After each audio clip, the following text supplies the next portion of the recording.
Good evening.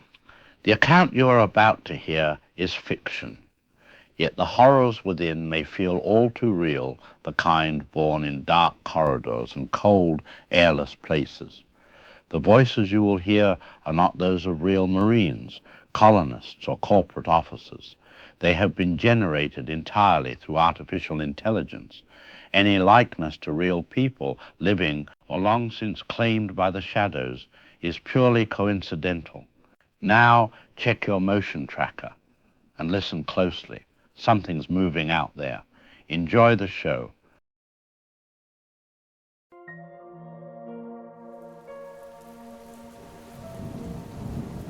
Good evening, I'm Dallas Kane with Channel 7 News. Tonight, a homecoming 5 years in the making as the deep space mining vessel Nicodemus prepares for its scheduled return to Houston Spaceport later this evening. The 8-member crew departed Earth half a decade ago on what was described as a routine mining operation in the Outer Rim territories.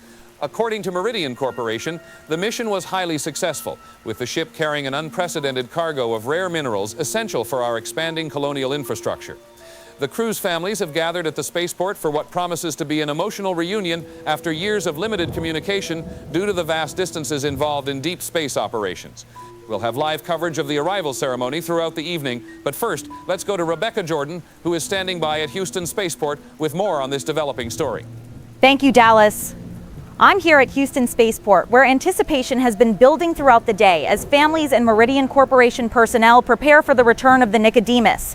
Behind me, you can see the massive landing platform that has been specially prepared for tonight's arrival, complete with medical facilities and quarantine protocols that are standard for any deep space mission of this duration. I spoke earlier with Maria Santos, whose husband, Captain Rodriguez, has been commanding this mission, and she told me the hardest part has been explaining to their twin daughters why Daddy couldn't call home more often during the journey. The communication delays from deep space mean that by the time a message reaches Earth, months have already passed, making real-time conversations impossible. Meridian Corporation has been relatively quiet about the specific details of the mission, citing competitive concerns in the increasingly lucrative deep space mining sector. But company representatives have confirmed that the Nicodemus is carrying what they're calling the largest single haul of strategic minerals ever recovered by a private expedition. The landing is scheduled for approximately 2,300 hours, and we'll be here to bring you live coverage as these brave explorers finally return home. Back to you in the studio, Dallas. Thank you, Rebecca. We'll check back with you as the evening progresses. In related news, Meridian Corporation announced today the release of their latest synthetic person models, the Prometheus series, which the company says represents a significant advancement in artificial intelligence and human-machine interaction. According to the press release, these new synthetics feature enhanced emotional processing capabilities and improved decision-making algorithms specifically designed for long-duration space missions and colonial operations. The announcement comes as various spacefaring corporations continue to rely heavily on synthetic crew members to supplement human personnel on increasingly dangerous and isolated missions. Company spokesman David Burke emphasized the safety improvements these new models provide, particularly in emergency situations where split-second decisions can mean the difference between life and death for human crew members. Now let's go back to Rebecca for today's weather report. Now let's take a look at your weather forecast. We're looking at partly cloudy skies overnight with temperatures dropping to around 72 degrees, perfect conditions for tonight's spaceport activities. Tomorrow we'll see increasing cloud cover with a chance of afternoon thunderstorms, typical for this time of year in the Houston area. Highs will reach the mid-80s with humidity levels remaining relatively comfortable. Those storms should clear out by evening, so if you're planning any outdoor activities this weekend, Saturday looks to be your better option with mostly sunny skies and temperatures in the low 80s. We'll continue monitoring conditions at the spaceport throughout the evening and keep you updated on any weather-related impacts to the Nicodemus landing schedule. Thank you, Rebecca. Coming up after the break, we'll have a special report on the growing concerns over deep space mining safety protocols following several recent incidents involving corporate vessels in remote sectors. Plus, our science team will explain why the minerals aboard the Nicodemus are so crucial to humanity's expansion into the outer colonies. But first, we'll return to Houston Spaceport for live coverage of what promises to be a historic evening as 8 of our bravest explorers finally come home. Stay with us as Channel 7 News continues our special coverage of the return of the Nicodemus.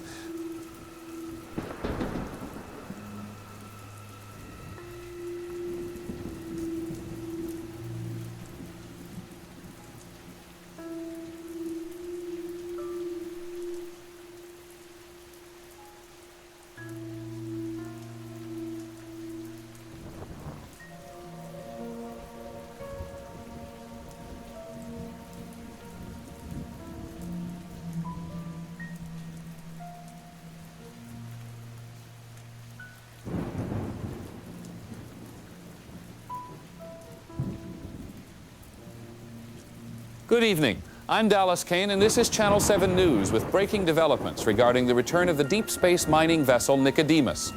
The ship successfully docked at Houston Spaceport approximately 2 hours ago, but what should have been a joyous homecoming has taken an unexpected turn. We've learned that 4 of the 8 crew members remain in medical cryo-sleep aboard the vessel, and Meridian Corporation officials are describing their condition as stable but requiring extended observation. The 4 conscious crew members who disembarked earlier this evening appeared to be in good health and have been transported to Meridian's medical facility for standard post-mission evaluations.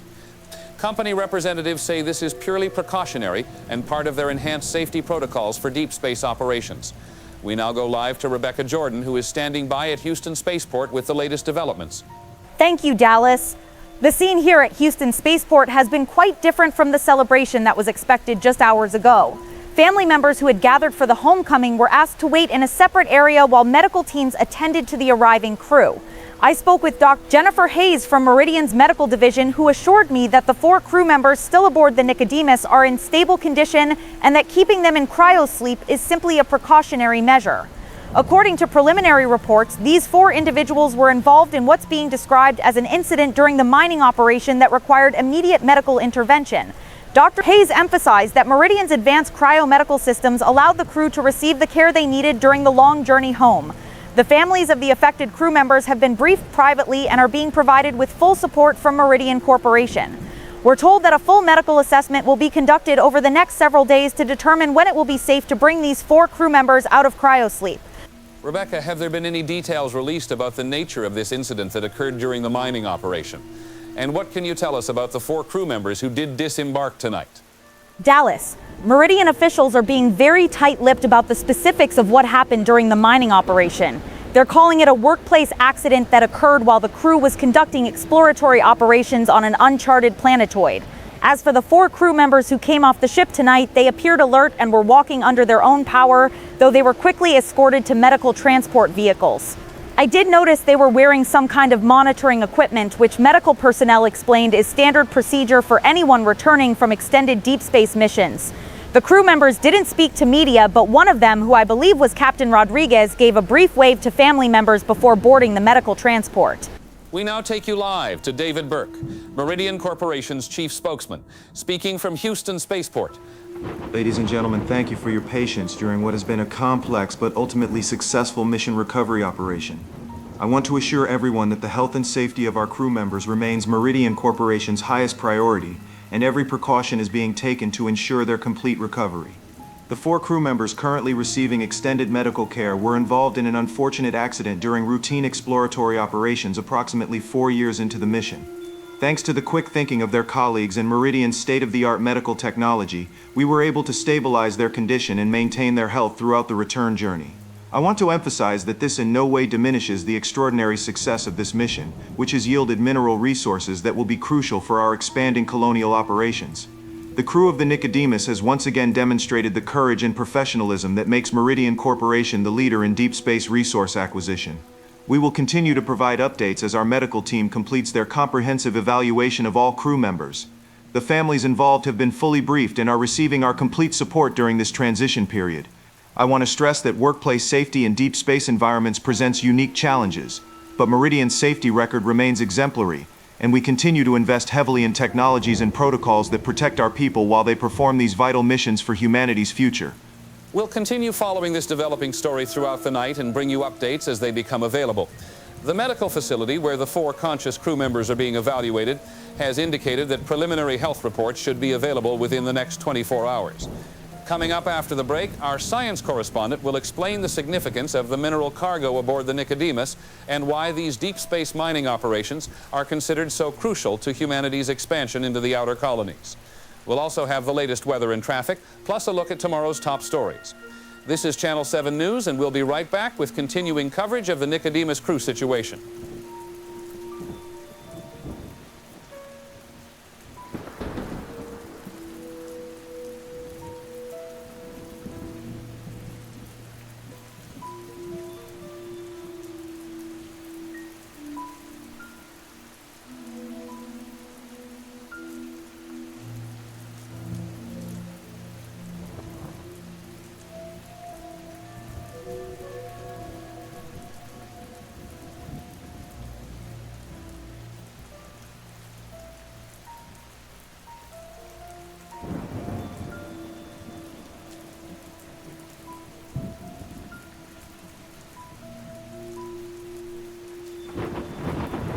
Good evening, I'm Dallas Kane with Channel 7 News. In a remarkable development, all 4 crew members who remained in medical cryosleep aboard the Nicodemus have been successfully awakened and are reportedly in excellent health. According to Meridian Corporation's medical team, the crew members showed no signs of the complications that originally required their extended medical care during the return journey. Dr. Jennifer Hayes, Meridian's chief medical officer, described their recovery as nothing short of extraordinary, noting that all vital signs and neurological functions appear completely normal. The 4 individuals whose identities are being withheld pending family notifications are said to be alert, responsive, and eager to reunite with their loved ones after their extended ordeal. We now go live to Rebecca Jordan, who is standing by at Meridian Medical Center with the latest on this developing story. Thank you, Dallas.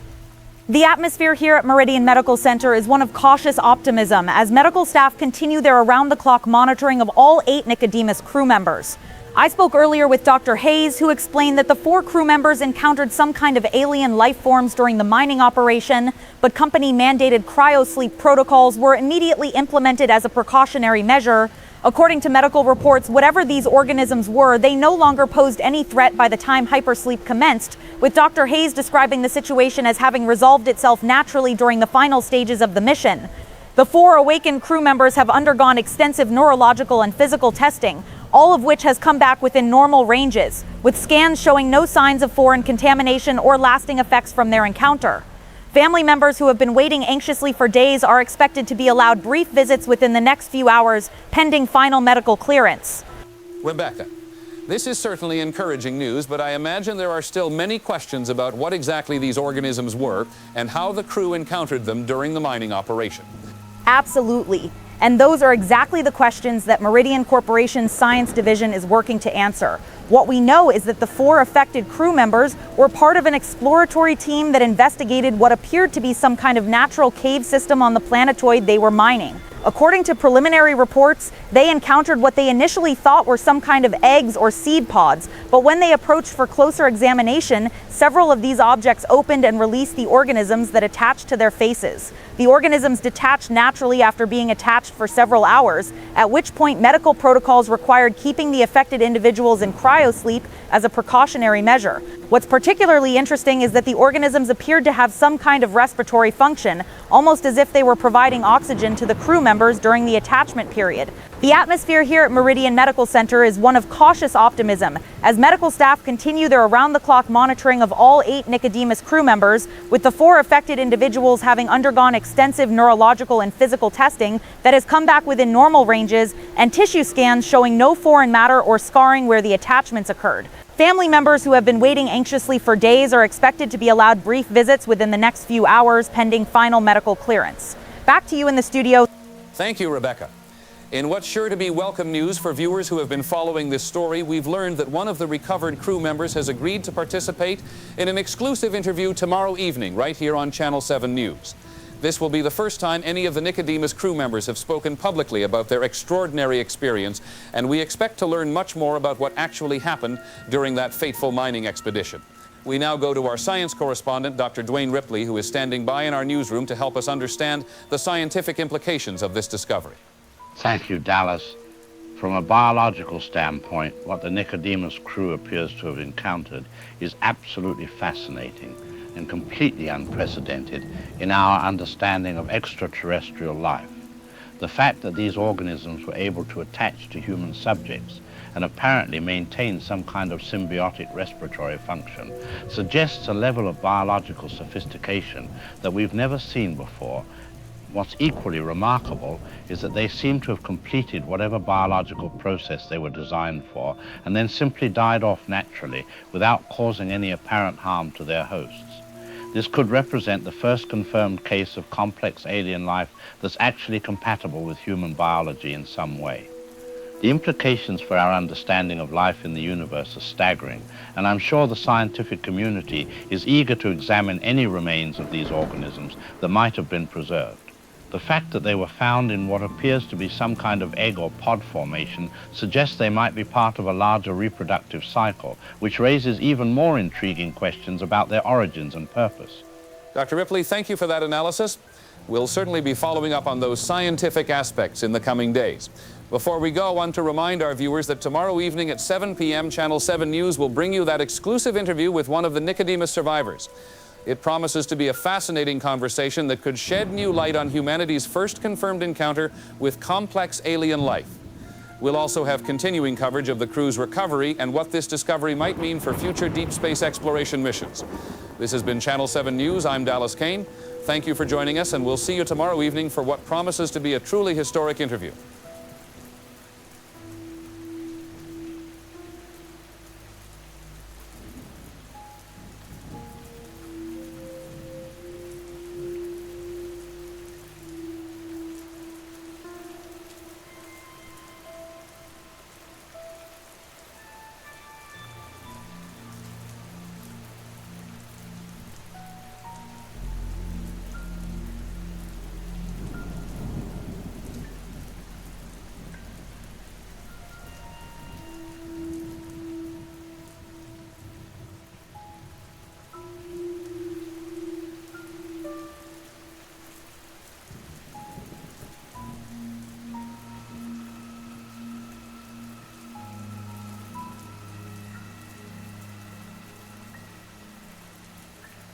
What's up, everybody? Welcome back to Deep Space Chronicles. I'm your host, Brett Parker.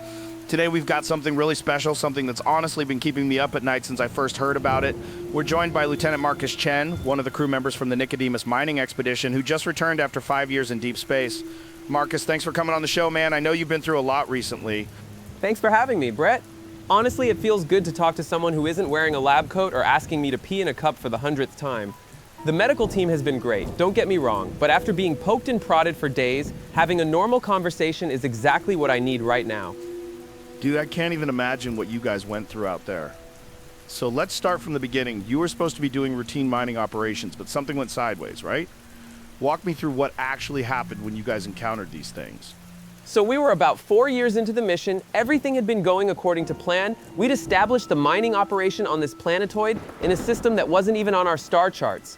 The mineral readings were incredible, like nothing we'd ever seen before, but Captain Rodriguez wanted to make sure we weren't missing anything, so he ordered a full surface survey of the planetoid. That's when our synthetic crew member, Cloud, detected what looked like artificial structures about 2 kilometers from our main drilling site.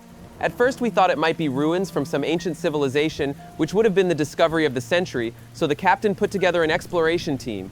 Me, Sarah Vasquez, Tom Brady, and Lisa Park volunteered to go check it out while the rest of the crew kept the mining operation running. Holy shit, so you guys thought you were about to discover alien ruins? That must have been incredible, like every space explorer's dream right there. What'd you find when you got to these structures? Brett, I'm telling you, walking into that place was like nothing I've ever experienced. It wasn't ruins exactly, it was more like a natural cave system, but there were these perfectly geometric chambers carved deep into the rock. The walls had this biomechanical look to them, almost organic, but clearly designed by intelligence. We'd been exploring for maybe 3 hours when we came across this massive chamber, had to be the size of a cathedral, and the floor was covered with these objects. At first we thought they were some kind of urns or storage containers, but when we got closer and started scanning them, the readings were showing biological activity. These things were alive, or at least something inside them was alive. Wait, so you're telling me you found living alien artifacts? That's insane. What did they look like exactly? And what made you guys decide to get closer instead of, getting the hell out of there? They were about the size of a watermelon, maybe a little bigger, with this leathery texture that looked almost like skin. They had these ridge patterns running along the sides, and there was definitely something moving inside them. You could see the surface pulsing slightly. Look, I know it sounds crazy now, but in the moment this felt like the most important discovery in human history. We were trained explorers, and everything we'd learned said to gather data and samples whenever possible. Captain Rodriguez had given us specific orders to document anything unusual, and this was definitely unusual. Sarah set up the recording equipment while Tom and I took measurements, and Lisa was running biological scans to see if we could figure out what was inside these things. So what happened next? I'm guessing these things didn't just sit there politely while you guys poked at them with your instruments? That's exactly right, Brett. Lisa's scanner must have triggered something, because as soon as she got within about 2 meters of one of these objects, the top of it just opened up like a flower blooming in fast forward. Before any of us could react, this thing came shooting out of it, and I'm talking fast, like a spring-loaded mechanism. It hit Lisa right in the face and wrapped around her head so quickly that she didn't even have time to scream. Within seconds, 3 more of these objects opened up, and the same thing happened to me, Sarah, and Tom. The last thing I remember clearly is this creature's appendages wrapping around my skull and this overwhelming sensation of not being able to breathe. Jesus Christ, that sounds absolutely terrifying. How long were these things attached to you guys? And what was it like having that thing on your face? According to the mission logs, we were unconscious for about 14 hours. Cloud and the rest of the crew found us lying on the chamber floor with these creatures still attached to our faces. Honestly, I don't remember much of the experience itself. It was like being in the deepest sleep of your life, but somehow still being aware that something was happening to you. Cloud said that these things had some kind of breathing apparatus that was keeping us alive, almost like they were filtering oxygen for us. The strangest part was that our vital signs were actually better while these things were attached than they had been before the incident. Heart rate, blood pressure, everything was perfectly normal, like these creatures knew exactly how to keep us healthy. That's wild. So they were actually helping you breathe? Have you ever heard of anything like that before, like some kind of symbiotic relationship? What did Cloud do when he found you guys? Cloud tried everything he could think of to remove them safely. Every time he attempted to pull one off, the creature would tighten its grip and our vital signs would spike dangerously. It was like they had some kind of defense mechanism that activated whenever they sensed a threat. But then, after about 18 hours total, they just started letting go on their own. One by one, these things simply detached and crawled away from us, and within minutes they had all died. Just curled up and stopped moving, like they had accomplished whatever they were designed to do. Cloud immediately put us into cryosleep as a precaution, and that's where we stayed for the entire journey home.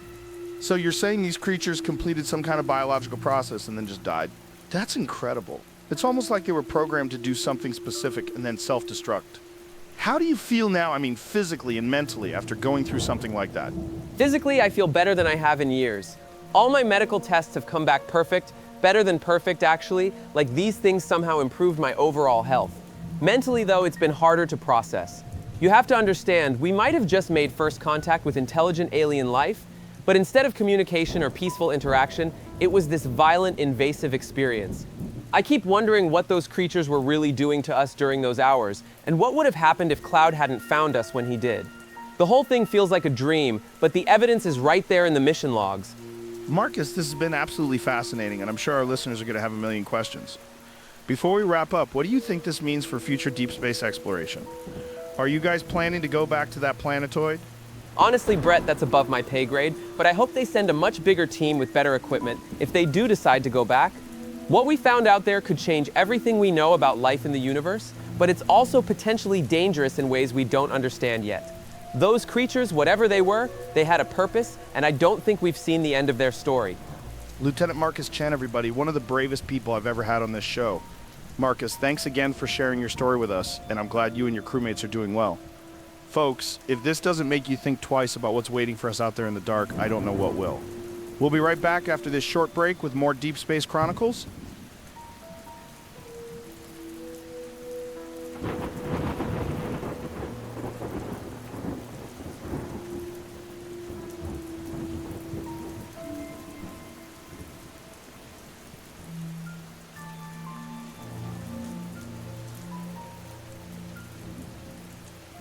Good evening, I'm Dallas Kane, and welcome to Channel 7 News. Tonight we bring you the exclusive interview we promised with one of the survivors from the Nicodemus Deep Space Mining Expedition. Joining us live from Meridian Medical Center is Lieutenant Sarah Vasquez, one of the 4 crew members who experienced direct contact with what appears to be the first confirmed extraterrestrial life forms encountered by humanity. Lieutenant Vasquez, thank you for agreeing to speak with us tonight. I know this has been an incredibly difficult experience for you and your crewmates. Thank you, Dallas. It's good to be able to share our story with the public. I think people deserve to know what we discovered out there, even if we don't fully understand it ourselves yet. The whole experience has been surreal, from the initial encounter to waking up yesterday feeling better than I have in years. Lieutenant, can you walk us through what happened when your exploration team first encountered these alien organisms? Our viewers are fascinated by what appears to be humanity's first contact with complex extraterrestrial life. We were investigating what appeared to be artificial structures on the planetoid we were mining, and we discovered this incredible chamber deep underground. The walls had this organic quality to them, almost like they were grown rather than carved, and the floor was covered with these large egg-like objects. As the team's xenobiologist, I was responsible for conducting the initial scans to determine if they posed any threat to our crew. The readings showed definite biological activity, but nothing that seemed immediately dangerous, so we decided to proceed with a closer examination. That decision probably saved my life because when one of those eggs opened and the creature attached to my face, I was wearing full environmental gear that helped protect my respiratory system during the initial contact. That must have been terrifying, having an unknown alien organism attach itself to your face. What do you remember about the experience itself? Honestly, Dallas, it wasn't as frightening as you might expect, which is probably the strangest part of the whole thing. After the initial shock of the creature making contact, I felt this overwhelming sense of calm, almost like being sedated. I was aware that something significant was happening, but I wasn't afraid or in pain. According to our synthetic crew member, Cloud, these creatures have some kind of advanced respiratory system that was actually improving our oxygen intake while they were attached. When I woke up 14 hours later, I felt more refreshed than I had after any sleep period during the entire 5-year mission.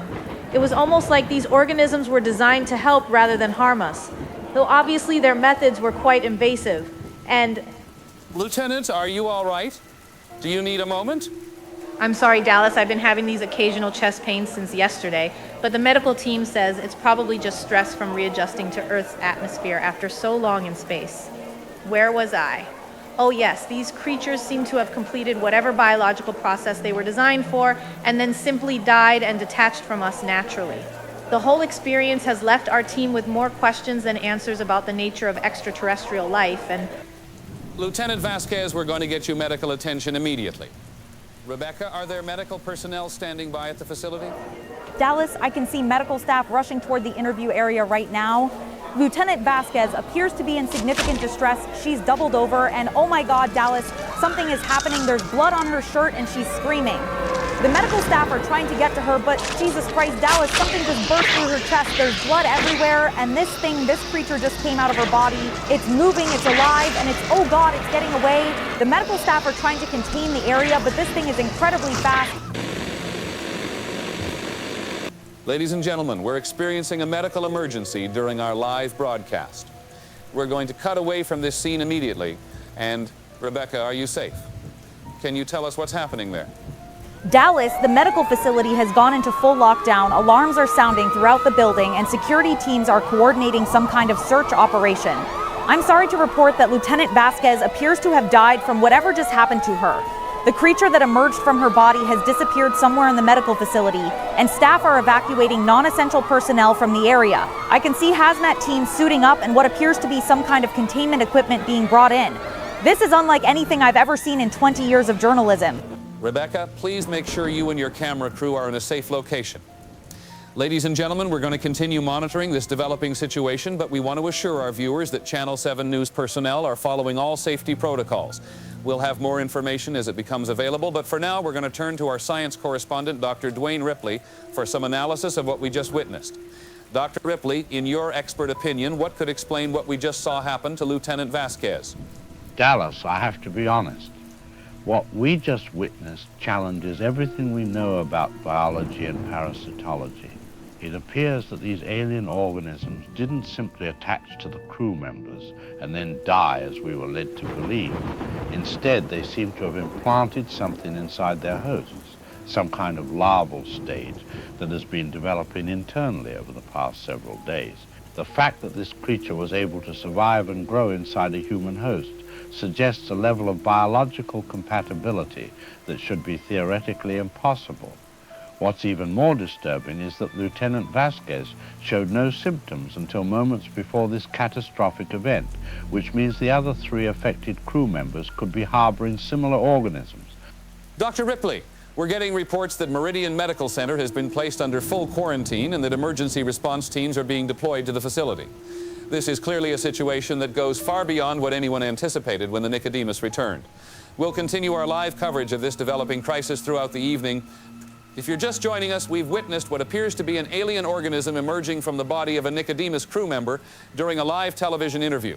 We'll be right back with more updates on this unprecedented situation.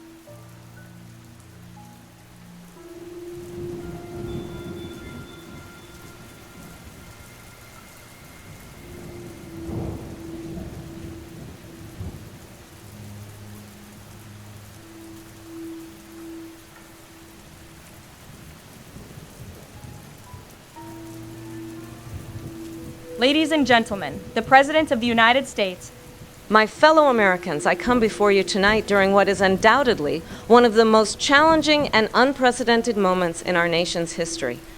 As you may have seen in news reports over the past several days, we are facing a situation that requires not only our immediate attention, but our collective resolve as we navigate through uncharted territory together. What I want to be absolutely clear about from the outset is that this administration is committed to transparency, to science-based decision-making, and to protecting the American people while we work to understand the full scope of what we are dealing with. The tragic death of Lieutenant Sarah Vasquez, which occurred during a live television interview, has shown us that the situation involving the crew members from the Nicodemus expedition is far more complex and dangerous than we initially understood, and I want to acknowledge the profound loss that her family and her colleagues are experiencing during this difficult time. What we know at this moment is that we are dealing with an extraterrestrial biological entity that appears to have a parasitic relationship with human hosts, and that 3 additional individuals who were exposed to these organisms during the deep space mining operation may be carrying similar threats within their bodies. Let me be very clear about the steps that this administration has already taken to protect the American people and to contain this threat before it can spread beyond the medical facility where it is currently isolated. First, we have placed Meridian Medical Center under complete federal quarantine with specialized teams from the Centers for Disease Control, the Department of Defense, and our nation's leading experts in extraterrestrial biology working around the clock to understand and neutralize this threat. Second, we have established a multi-agency task force that brings together the brightest minds from NASA, the military, and our intelligence community to coordinate our response and ensure that every possible resource is being deployed to address this unprecedented challenge. And third, we have initiated protocols with our international partners to share information and coordinate global preparedness efforts, because while this threat has emerged on American soil, the implications for all of humanity are something that we must address together as members of the international community. Now, I want to address the concerns that I know many of you have about the safety of your families and your communities, because those concerns are valid. They are understandable, and they deserve to be met with concrete action rather than empty reassurances. The creature that emerged from Lieutenant Vasquez during the live broadcast has not been located, despite extensive search efforts throughout the medical facility, and we are treating this as an active containment situation that requires the highest level of security and scientific expertise. What I can tell you is that we have deployed specialized teams with equipment specifically designed to track and capture biological entities, and we are working with experts who understand the unique challenges posed by organisms that may have capabilities beyond anything we have encountered in terrestrial biology. The 3 remaining crew members who were exposed to these organisms have been placed in secure isolation protocols, with continuous monitoring by medical teams who are prepared to respond immediately to any changes in their condition, because we cannot and will not allow what happened to Lieutenant Vasquez to happen again. I want to be absolutely transparent with the American people about the challenges we face, because I believe that in moments like this, honesty and clear communication are essential to maintaining the trust between government and citizens that our democracy depends upon. We are dealing with biological entities that appear to have evolved or been designed with capabilities that challenge our understanding of life itself, and the implications of this discovery extend far beyond the immediate threat to public safety. This represents not only humanity's first confirmed contact with complex extraterrestrial life, but it also presents us with questions about our place in the universe, about the nature of life beyond our planet, and about how we as a species will respond to challenges that no previous generation has ever had to face. But I want you to know that while we are facing unprecedented challenges, we are not facing them without resources, without expertise, and without the determination that has always defined the American people in times of crisis. The scientific community has assured me that while these organisms represent a significant biological threat, they are not invulnerable, they are not unstoppable, and with the right combination of research, preparation, and coordinated response, they can be contained and neutralized before they pose a broader threat to our population. We are learning more about their biology, their life cycle, and their vulnerabilities with every hour that passes, and that knowledge is being immediately translated into practical strategies for containment and elimination. At the same time, we are taking every possible precaution to ensure that if additional threats emerge, we will be prepared to respond with the speed and effectiveness that the safety of the American people demands, because your safety and the safety of your families is this administration's highest priority. In closing, I want to remind all Americans that throughout our history, we have faced challenges that seemed impossible to overcome. And we have emerged stronger, wiser, and more united than we were before. This moment will be no different because we have the scientific expertise, the technological capabilities, and the moral courage to meet this challenge head-on and to protect not only our own citizens, but to contribute to the global effort to understand and address what may be the most significant development in human history. I will continue to provide regular updates as the situation develops, and I encourage all Americans to stay informed through official channels while avoiding speculation and misinformation that can only serve to increase fear and confusion during an already difficult time. Thank you, and I will now be taking a few questions. Madam President, given that this creature emerged from Lieutenant Vasquez and immediately disappeared into the medical facility, how can you assure the American people that this threat is truly contained? And what specific measures are being taken to locate and neutralize this organism before it potentially escapes into the general population? That's an excellent question, and I appreciate the opportunity to provide more specific details about our containment efforts, because I understand that the American people deserve to know exactly what steps are being taken to protect their safety. First, let me be clear that Meridian Medical Center has been sealed using protocols that were developed specifically for biological containment scenarios, with multiple layers of security that include both physical barriers and advanced detection systems that can identify biological entities even at the microscopic level.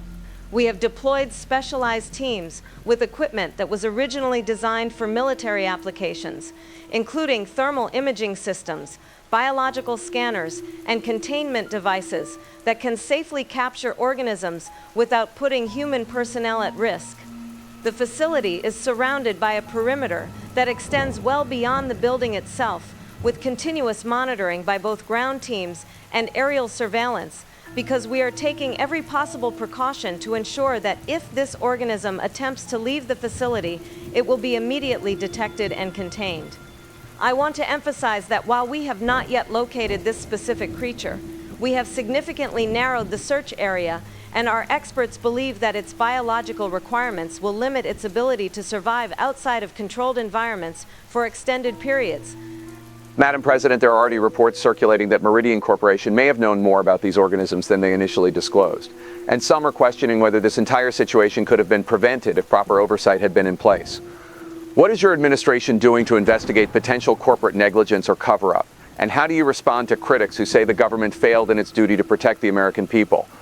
I appreciate that question, because accountability and transparency are fundamental principles that this administration will never compromise on, regardless of how complex or sensitive the situation may be. Let me be absolutely clear that we are conducting a comprehensive investigation into every aspect of the Nicodemus mission, including Meridian Corporation's decision-making processes, their safety protocols, and the information that was provided to federal agencies both before and after the mission's return. If we discover that information was withheld, that safety protocols were ignored, or that corporate interests were prioritized over public safety, then this administration will pursue accountability through every legal mechanism available to us, because no corporation, regardless of its size or influence, is above the law when it comes to protecting the American people. At the same time, I want to point out that this situation involves biological entities that no human being has ever encountered before, which means that even our most comprehensive safety protocols were developed for threats that we understood based on terrestrial biology. What we're dealing with here represents a completely new category of challenge, and while we will absolutely hold accountable anyone who failed in their responsibilities, we must also recognize that we are operating in uncharted territory that requires us to adapt our approaches and learn from this experience to better protect against similar threats in the future. Madam President, parents across the country are terrified about what this means for their children's safety, and many are asking whether schools should be closed, whether families should evacuate major cities, or what they should do to protect themselves. What specific guidance can you provide to American families who are watching this unfold and wondering if their loved ones are safe? I want to address this question with the utmost seriousness because I understand that as a parent, as a family member, as someone who loves and cares about the people in your life, the fear and concern you're feeling right now is both natural and justified, and your government has a responsibility to provide you with clear, actionable guidance that you can trust. At this time, based on the scientific evidence we have and the containment measures that are currently in place, there is no indication that this threat has spread beyond the immediate area of Meridian Medical Center, and our experts believe that maintaining normal routines in communities outside of Houston is the appropriate response at this stage. However, I also want to be completely transparent that we are continuously monitoring the situation, and if circumstances change in ways that require broader protective measures, we will immediately communicate those changes to the public through official channels, including emergency broadcast systems and local authorities who are prepared to implement evacuation or shelter protocols if they become necessary. For families in the Houston metropolitan area, we are recommending that you stay informed through official sources, that you avoid the area around Meridian Medical Center, and that you be prepared to follow instructions from local emergency management officials if additional safety measures become necessary. I want to emphasize that we have contingency plans in place for various scenarios, including plans for protecting schools, hospitals, and other critical infrastructure, because ensuring the safety of our children and our most vulnerable citizens is always our highest priority, and we will not hesitate to implement those plans if the situation requires it. That is all the questions I have time for today. Thank you.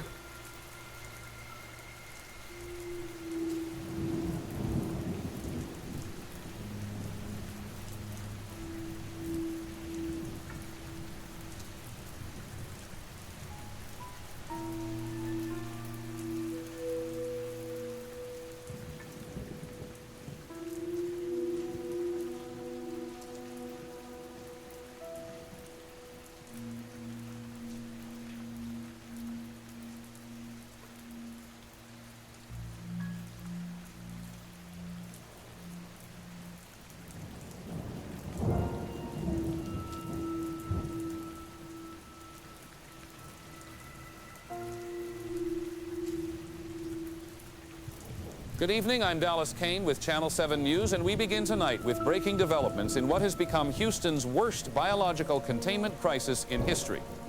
In the past 18 hours, the 3 remaining crew members from the Nicodemus expedition have all died under circumstances identical to what we witnessed during our live broadcast with Lieutenant Sarah Vasquez. Federal authorities confirm that alien organisms emerged from each of the victims, and despite extensive containment efforts, 3 of the 4 creatures have escaped the medical facility and are believed to be somewhere in the Houston metropolitan area. 1 organism was successfully captured and is being studied by a joint team of federal scientists and military specialists. We now go live to Rebecca Jordan, who has been covering this story from outside the expanded quarantine zone. Thank you, Dallas. The scene behind me has transformed dramatically since yesterday, with federal emergency management teams establishing a 2-mile perimeter around Meridian Medical Center and deploying resources that frankly resemble a military operation more than a medical response. According to sources within the federal task force, the 3 remaining crew members, Lieutenant Marcus Chen, Specialist Tom Brady, and Engineer Lisa Park, all experienced the same catastrophic biological event that killed Lieutenant Vasquez, with the alien organisms emerging from their bodies in rapid succession between midnight and 6 a.m. this morning. Medical personnel had been monitoring the crew members continuously, but sources tell me that despite round-the-clock observation, they were unable to prevent or intervene in what appears to be an inevitable biological process. The organisms that emerged moved with incredible speed and apparent intelligence, immediately seeking to escape the medical facility through ventilation systems and service areas that would normally be inaccessible to terrestrial creatures. Rebecca, what can you tell us about the search efforts currently underway to locate these escaped organisms? And have there been any developments regarding the creature that was successfully captured? Dallas, the search operation involves multiple agencies working with equipment I've never seen deployed in a civilian area before. We're seeing thermal imaging helicopters, ground teams with what appear to be military-grade sensors, and specialized tracking units that sources tell me were originally designed for detecting biological weapons. The challenge they're facing is that these creatures appear to be highly adaptable to urban environments, using storm drains, abandoned buildings, and underground infrastructure to move through the city undetected. As for the captured specimen, I'm told it's being held at a secure federal facility where scientists are conducting what they're calling urgent biological analysis to understand the creature's physiology and identify potential weaknesses. Back to you in the studio, Dallas. Thank you, Rebecca. Joining us now in the studio is Dr. Dwayne Ripley, our science correspondent, who has been following the research being conducted on the captured organism. Dr. Ripley, what can you tell us about what scientists have learned about these creatures in the past day? Dallas, what we're learning about these organisms is both fascinating and deeply disturbing from a biological standpoint. The creature that was captured appears to be in an early developmental stage, what researchers are calling a juvenile form, but even at this stage it displays characteristics that challenge everything we thought we knew about biological limits.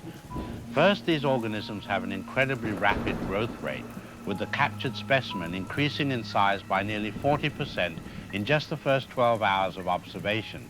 The implications of this accelerated development are staggering because it means that the three creatures currently at large could be significantly larger and more capable than they were when they first escaped. Second, and this is perhaps the most concerning discovery, these creatures have what can only be described as molecular acid for blood, with a pH level so extreme that it dissolves most known materials on contact. Dr. Ripley, that sounds incredibly dangerous for anyone who might encounter one of these creatures. What else have researchers discovered about their behavior and capabilities? Dallas, the behavioral analysis is what really sets these creatures apart from anything in terrestrial biology. They display a level of intelligence and strategic thinking that suggests they're not just predators, but highly evolved hunters with the ability to adapt their tactics based on their environment. The captured specimen has shown remarkable problem-solving abilities, finding ways to manipulate its containment system that required researchers to completely redesign their security protocols multiple times. Even more concerning is their apparent aggression level, which appears to be not just instinctual, but almost purposeful in its intensity. When researchers attempted to study the creature's reactions to various stimuli, it displayed what can only be described as calculated hostility, targeting the most vulnerable aspects of its containment system with a precision that suggests these organisms are capable of learning and planning. The combination of rapid growth, molecular acid blood, high intelligence, and extreme aggression makes these creatures perhaps the most dangerous biological entities ever encountered. Dr. Ripley, given what you're describing, what kind of threat do the three escaped organisms pose to the civilian population? And what recommendations are scientists making for public safety?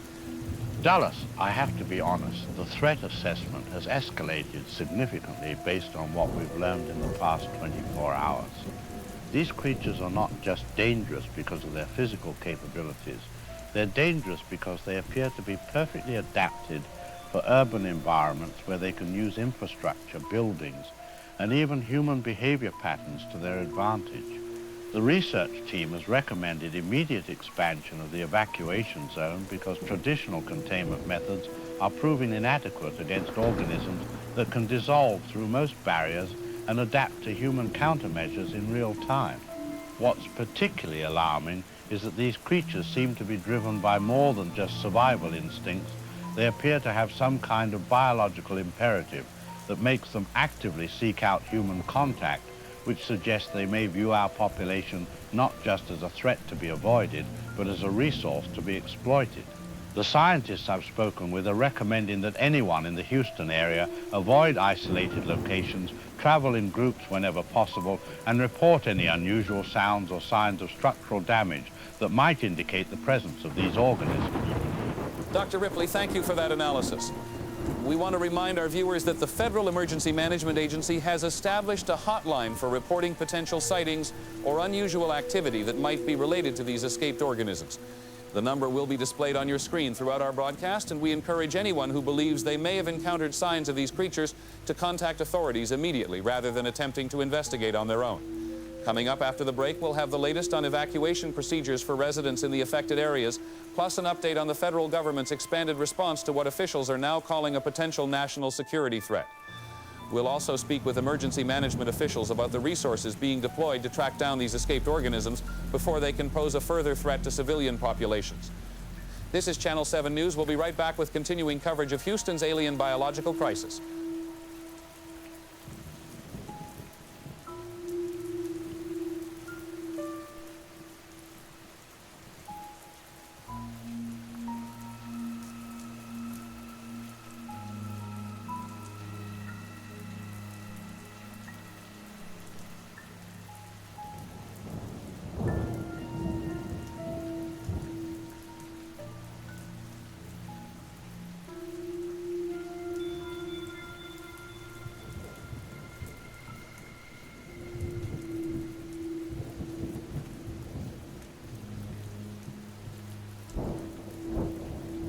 Good evening, I'm Dallas Kane with Channel 7 News. It has now been 72 hours since 3 alien organisms escaped from Meridian Medical Center. And despite the most extensive manhunt in Houston's history, all 3 creatures remain at large. What's even more disturbing is the pattern that's emerging as search efforts continue, with Houston Police Department reporting a significant spike in missing persons cases, all involving individuals who were last seen alone in dark or isolated areas throughout the metropolitan region. The missing persons include a night shift security guard from downtown, 2 homeless individuals from separate locations, a jogger who was running in Memorial Park after sunset, and a maintenance worker who disappeared while checking equipment in a parking garage.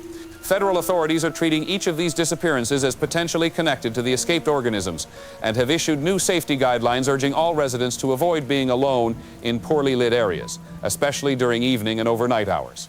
We now go live to Rebecca Jordan, who is at Houston Police Headquarters with the latest on these troubling developments. Thank you, Dallas. The atmosphere here at Houston Police Headquarters reflects the gravity of what law enforcement officials are calling an unprecedented public safety crisis. I spoke with Detective Maria Santos, who is coordinating the missing persons investigations, and she told me that the pattern of disappearances is unlike anything she's seen in 25 years of police work. According to Detective Santos, in each case, the missing individuals were found to have been alone in locations with limited lighting, minimal foot traffic, and multiple points of entry and exit that would provide cover for predatory behavior. What's particularly concerning is that in several cases, there are signs of struggle, including damaged property and what appears to be acid burns on metal surfaces near where the individuals were last seen. The police department has increased patrols in all high-risk areas, but officials admit that with 3 highly mobile and intelligent predators operating in a metropolitan area of over 6 million people, traditional law enforcement methods are proving inadequate for this type of threat. Rebecca, have there been any confirmed sightings of these creatures or any evidence that might help investigators track their movements through the city? Dallas, there have been several reported sightings, though many have turned out to be false alarms caused by understandable public anxiety about this situation. However, federal investigators have confirmed at least 3 credible encounters where witnesses reported seeing large, dark, extremely fast-moving creatures in industrial areas, abandoned buildings, and storm drainage systems throughout the city.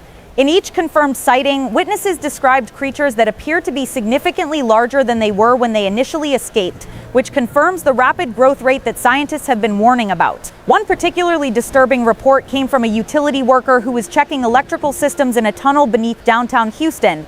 He reported seeing what he described as a 7-foot-long creature with a plectzy, elongated head and what appeared to be a metallic exoskeleton, moving through the tunnel system with a speed and agility that he said was unlike anything he'd ever seen in nature. Federal search teams have focused heavily on underground infrastructure, but the creature's ability to move through areas that are difficult or dangerous for human searchers to access has made tracking efforts extremely challenging. Back to you in the studio, Dallas. Thank you, Rebecca. Joining us now is David Burke, Meridian Corporation's chief spokesman, who has agreed to address questions about his company's role in this crisis and their cooperation with federal authorities. Mr. Burke, thank you for joining us during what must be an incredibly difficult time for your organization. Thank you, Dallas. And let me begin by expressing Meridian Corporation's deepest condolences to the families of Lieutenant Vasquez and the other brave crew members who lost their lives, as well as our profound concern for the individuals who have gone missing in recent days. I want to be absolutely clear that Meridian Corporation is providing full cooperation to federal authorities, sharing all mission data, personnel records, and any information that might assist in locating and containing these organisms. We understand that there are questions about our company's knowledge of these creatures prior to the Nicodemus mission, and I want to address those concerns directly and transparently. Mr. Burke, there have been allegations that Meridian Corporation may have had prior knowledge of these organisms, or that safety protocols were not properly followed during the mission. How does your company respond to these serious accusations? Dallas, I understand why people are looking for someone to blame during this unprecedented crisis, but the facts simply do not support allegations of corporate negligence or prior knowledge. The Nicodemus mission was conducted according to all established protocols for deep space exploration, with safety measures that exceeded industry standards and federal requirements. The encounter with these organisms was completely unexpected and occurred during what was supposed to be a routine survey of mineral deposits on an uncharted planetoid. Our crew followed proper procedures for investigating potentially significant discoveries, and our synthetic crew member performed exactly as designed in attempting to protect human personnel during the biological emergency. What we're dealing with here is not corporate failure, but the inherent risks of deep space exploration and humanity's first encounter with a form of life that operates according to biological principles we've never seen before. Meridian Corporation has been a leader in space exploration for over 30 years, and our safety record reflects our commitment to protecting our personnel while advancing human knowledge and capability in the most challenging environments in the universe. Mr. Burke, given the current crisis and the threat these creatures pose to civilian populations, what is Meridian Corporation doing to assist in the search and containment efforts? Dallas, Meridian Corporation has mobilized every available resource to support federal authorities in their efforts to locate and neutralize these organisms. We have provided detailed technical specifications of the Nicodemus mission, including biological data collected by our synthetic crew member during the initial encounter, environmental readings from the planetoid where these creatures were discovered, and analysis of the containment systems that were used during the return journey. Our research division is working directly with federal scientists to develop new containment and tracking technologies specifically designed for these organisms, drawing on our expertise in hostile environment operations and advanced biological systems. We have also made available our fleet of specialized search vehicles, our trained personnel with deep space biological experience, and our financial resources to support community evacuation and safety efforts. I want to emphasize that Meridian Corporation recognizes our responsibility not just as the organization that encountered these creatures, but as members of the Houston community who are just as concerned about public safety as any other residents of this city. We will continue to provide whatever assistance federal authorities require until this threat is completely eliminated and our community is safe. Mr. Burke, thank you for joining us this evening. We want to remind our viewers that the Federal Emergency Hotline remains active for reporting any suspicious activity or potential sightings of these organisms. Houston Mayor Patricia Williams has announced that all city parks, parking garages, and non-essential underground facilities will be closed from sunset to sunrise until further notice, and residents are strongly advised to avoid walking alone after dark anywhere in the metropolitan area. Coming up after the break, we'll speak with a survival expert about practical steps families can take to protect themselves while these dangerous predators remain at large in our community. We'll also have the latest weather forecast and an update on which areas of the city are considered highest risk for potential encounters with these escaped organisms. This is Channel 7 News. Stay with us for continuing coverage of Houston's ongoing biological crisis.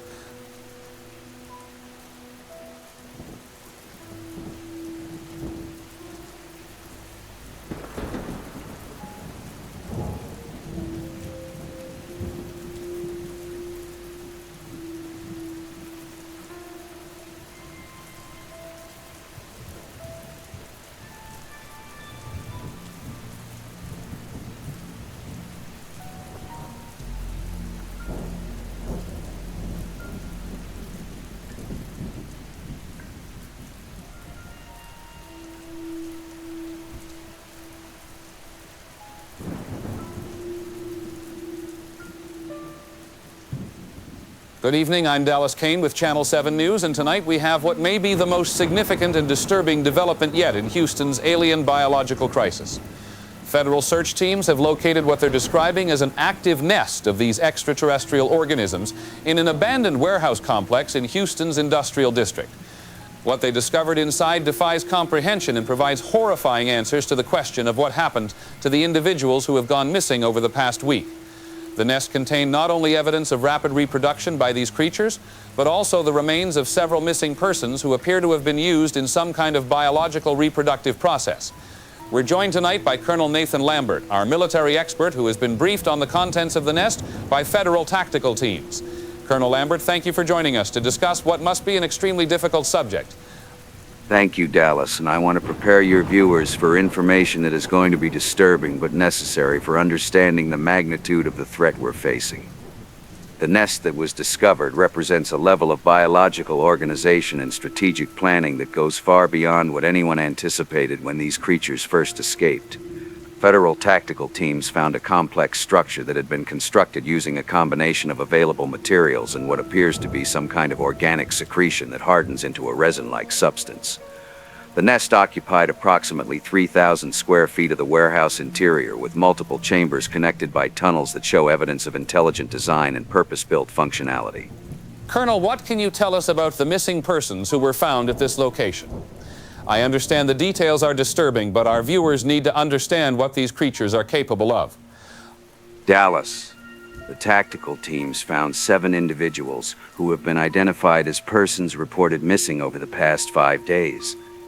These victims had been cocooned to the walls of the nest using the same resin material that was used in the construction, positioned in a way that kept them alive but completely immobilized. The medical examiner's preliminary report indicates that these individuals were kept in a state of biological stasis, with their vital functions maintained by some kind of external life support system that appears to be organic in nature. Adjacent to each cocooned victim, tactical teams found what can only be described as eggs, similar to those originally discovered by the Nicodemus crew, but clearly fresh and showing active biological development.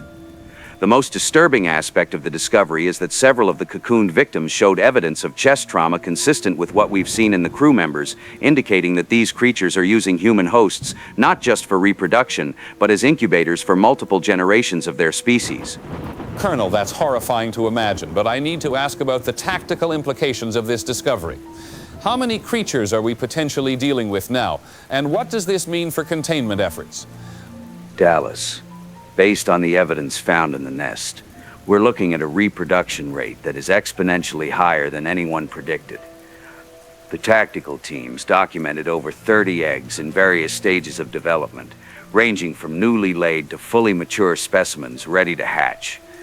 If each egg produces a creature capable of the same reproductive behavior we've observed, we could be dealing with a population explosion that would overwhelm any containment efforts within a matter of days. What makes this even more challenging from a military standpoint is that these creatures have demonstrated tactical intelligence in selecting their nest location, choosing an abandoned facility with multiple access points, underground connections to the city's tunnel system, and proximity to both industrial resources and potential human hosts. The nest location suggests these organisms understand urban geography and are capable of long-term strategic planning that goes far beyond simple predatory behavior. Colonel Lambert, thank you for that analysis. We're now joined by our science correspondent, Dr. Dwayne Ripley, who has been following the biological aspects of this discovery. Dr. Ripley, from a scientific standpoint, what does this nest tell us about these creatures' reproductive cycle? Dallas, what we're seeing here represents a reproductive strategy that is both incredibly efficient and deeply disturbing from a biological perspective. The use of human hosts as living incubators allows these organisms to bypass many of the biological limitations that typically control population growth in terrestrial species. By keeping their hosts alive during the gestation period, they ensure optimal conditions for their offspring, while also maintaining a sustainable source of biological resources. The resin-like cocoon material appears to provide both physical restraint and biological life support, suggesting these creatures have evolved or developed sophisticated biotechnology that rivals anything in human medicine. What's particularly concerning is the speed of this reproductive cycle, with evidence suggesting that these organisms can go from egg to reproductive adult in a matter of days rather than weeks or months. Dr. Ripley, given what was found in this nest, there's one question that I think everyone is asking. If these 3 escaped creatures are capable of this level of reproduction, what exactly is laying all these eggs? Dallas, that's the question that has our entire scientific team deeply concerned, because the mathematics of reproduction simply don't add up with what we know about the 3 creatures that escaped from the medical facility.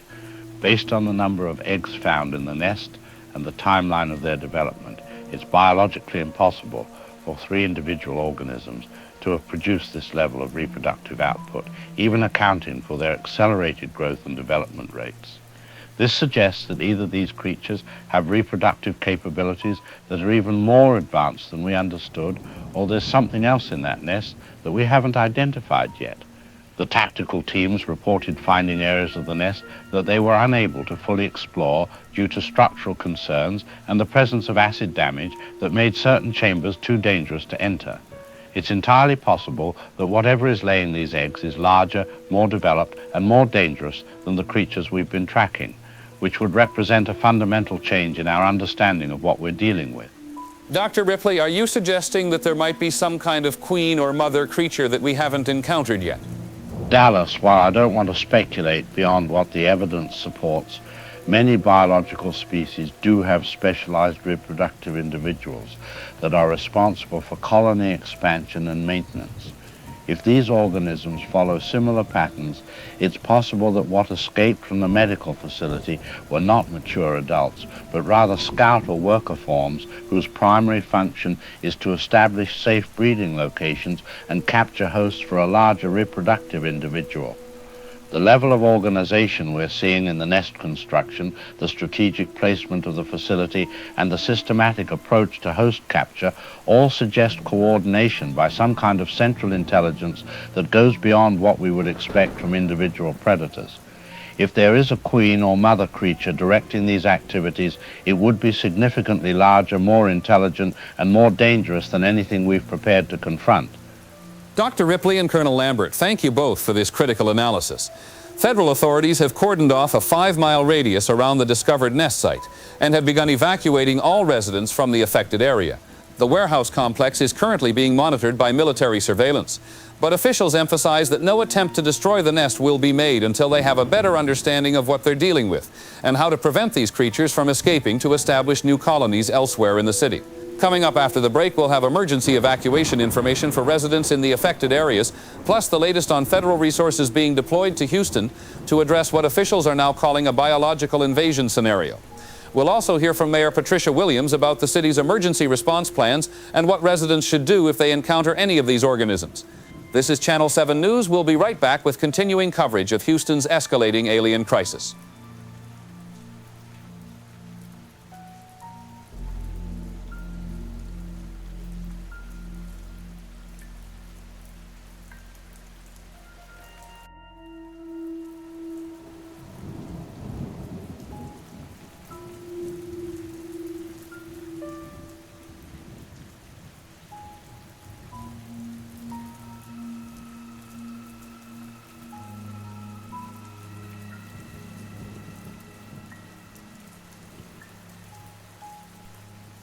What's up, everybody? This is Deep Space Chronicles. I'm Brett Parker, and today we have a very special guest who's been at the center of the most terrifying scientific discovery in human history. Dr. Dwayne Ripley is a xenobiologist who has been part of the federal task force studying these alien organisms since day one, and he's agreed to come on the show to share some insights that frankly are going to blow your mind and probably keep you up at night. Dr. Ripley, thank you for taking time away from what I can only imagine is the most intense research project of your career. Thanks for having me, Brett. And honestly, talking to someone outside the scientific community is exactly what I need right now. When you spend 18 hours a day studying something that challenges everything you thought you knew about biology, it helps to step back and try to explain it in human terms rather than just technical jargon. Dr. Ripley, you've been studying the captured specimens since this whole thing began. What can you tell us about these creatures that the public doesn't know yet? Because what we're hearing on the news is already terrifying, but I have a feeling you guys know way more than you're letting on. Brett, the public information is actually pretty accurate about the basic characteristics, the rapid growth, the acid blood, the intelligence. What we haven't talked about publicly is just how perfectly designed these organisms appear to be, and I use that word design very deliberately. Every aspect of their biology seems to be optimized for a specific purpose: survival, reproduction, and what I can only describe as conquest. The molecular structure of their exoskeleton provides protection that's superior to most military armor. Their circulatory system uses acid that can dissolve through almost any material, and their neurological development suggests cognitive abilities that may actually exceed human intelligence in certain areas. When I say they're the perfect organism, I'm not being dramatic, I'm being scientifically precise. Holy shit. So you're saying these things might actually be smarter than us? That's absolutely terrifying. How do you even fight something like that? That's exactly the question that keeps me awake at night, Brett. Traditional biological controls don't work because they're not from our ecosystem, they don't have natural predators, and they don't seem to be vulnerable to any of the diseases or parasites that normally keep species populations in check. Chemical weapons are ineffective because their biology is so different from terrestrial life that toxins that would kill us don't even slow them down. Physical barriers are useless because of the acid blood, and their intelligence means they can adapt to whatever strategies we develop faster than we can implement them. From a purely biological standpoint, they represent an almost insurmountable challenge to any species they encounter, which raises some very disturbing questions about their origins and purpose. Wait, what do you mean by their origins and purpose? Are you suggesting these things were created by something, like they're some kind of biological weapon? Brett, I'm a scientist, so I have to be careful about speculation, but the evidence is difficult to ignore. The level of biological perfection we're seeing doesn't typically occur through natural evolutionary processes, especially not when every single characteristic seems to be optimized for maximum survival and reproductive efficiency. These organisms have no apparent biological weaknesses, no evolutionary dead ends, no redundant or inefficient systems. It's almost as if someone took the concept of the ultimate predator and engineered it from the ground up, incorporating the best survival traits from multiple species while eliminating any vulnerabilities. Whether that engineering was done by some advanced alien civilization or through some kind of accelerated evolutionary process we don't understand yet, I can't say. But the mathematical probability of this level of biological optimization occurring naturally is essentially zero. That's insane. So you think some alien civilization might have created these things as weapons? But then how did they end up on that random planetoid where the mining crew found them?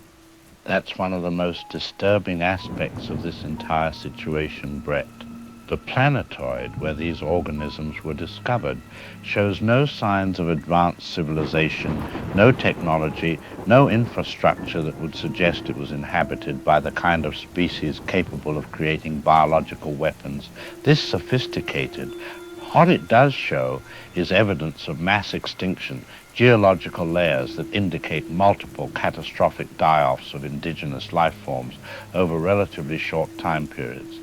My working hypothesis is that these organisms were placed there either as a form of biological storage or as a kind of seeding operation designed to spread them to other worlds when the opportunity arose. The fact that they were in egg form when the mining crew found them suggests they were in some kind of dormant state, waiting for the right conditions or the right hosts to trigger their activation and reproductive cycle. Jesus Christ. So you're saying Earth might not be the first planet these things have invaded? How many other civilizations do you think they might have wiped out? Based on the biological evidence and what we know about their reproductive capabilities, it's entirely possible that these organisms have been responsible for multiple planetary extinctions across different star systems. Their reproductive strategy is specifically designed to consume all available biological resources in an area before moving on to new territory, and their intelligence allows them to adapt to any environment they encounter. The speed of their reproductive cycle means they can go from a small population to a planet-wide infestation in a matter of months, and once they reach critical mass, no indigenous species would have the time or resources to develop effective countermeasures. But what's particularly terrifying is that they don't seem to be limited by the kind of ecological balance that controls most species. They just consume and reproduce until they've exhausted every available host, and then they go dormant again until new hosts arrive. So what you're describing is basically a biological weapon designed to wipe out entire planets? Have you guys found any way to kill them? Any weakness at all that might give us a chance? Brett, we've tried everything: extreme heat, extreme cold, radiation, chemical compounds, electromagnetic pulses, even nuclear-level energy weapons. The captured specimen has survived every attempt at termination, and in some cases actually seemed to adapt and become more resistant to repeated exposure to the same methods. The only thing we've found that causes significant damage is sustained exposure to extremely high temperatures combined with specific frequency sound waves. But even then, we're talking about conditions that would be almost impossible to create in a real-world combat situation. The more we study them, the more it becomes clear that these organisms were designed to be essentially indestructible by any conventional means, which suggests that whoever or whatever created them intended for them to be a permanent solution to the problem of competing life forms. Dr. Ripley, I have to ask, because I think everyone listening is thinking the same thing. Do you think humanity has any chance of surviving this if these things continue to spread? Brett, that's the question that haunts every scientist working on this project. If we're dealing with just the 3 organisms that initially escaped, there's a chance we might be able to contain them through massive coordinated military action, though the cost in human lives would be catastrophic. But based on what we found in that warehouse nest, we're not dealing with just 3 organisms anymore. We're potentially dealing with dozens or even hundreds, and that number is growing exponentially every day. The discovery of the nest has changed everything, because it means these creatures have established a breeding colony on Earth. And once that happens, the mathematical projections become truly terrifying. Within 6 months, we could be looking at thousands of these organisms. Within a year, tens of thousands. And at that point, no military force on Earth would be capable of stopping them. Holy shit, so you're talking about the potential extinction of the human race. Is there anything at all that gives you hope that we might find a solution? The only hope we have right now is that we still don't understand everything about their biology, and there might be something we've missed, some vulnerability that we haven't discovered yet. We're also working on the assumption that if these organisms were created by some advanced civilization, there might be built-in limitations or control mechanisms that we could potentially exploit if we can figure out how they work. But Brett, I have to be honest with you and your listeners. The window for finding a solution is closing rapidly. And if we can't find a way to stop them in the next few weeks, we may be looking at the kind of global catastrophe that makes every disaster in human history look like a minor inconvenience. The best advice I can give people is to stay as far away from infected areas as possible and to be prepared for the possibility that normal life as we know it may not exist much longer. Dr. Dwayne Ripley, thank you for being brutally honest with us, even though the truth is absolutely terrifying. Folks, if this doesn't make you realize how serious this situation is, I don't know what will. Dr. Ripley, where can people follow your research or get updates on any potential breakthroughs? All official updates are going through federal emergency channels, but I want people to understand that we're working around the clock to find a solution. The scientific community has never faced a challenge like this, but we're bringing together the best minds from every relevant field, and we're not going to give up until we find a way to protect humanity from this threat. Dr. Dwayne Ripley, everybody, one of the scientists fighting to save our species. This has been the most terrifying conversation I've ever had on this show, but it's information that everyone needs to hear. We'll be back after this break with more Deep Space Chronicles, assuming we all live long enough to see tomorrow.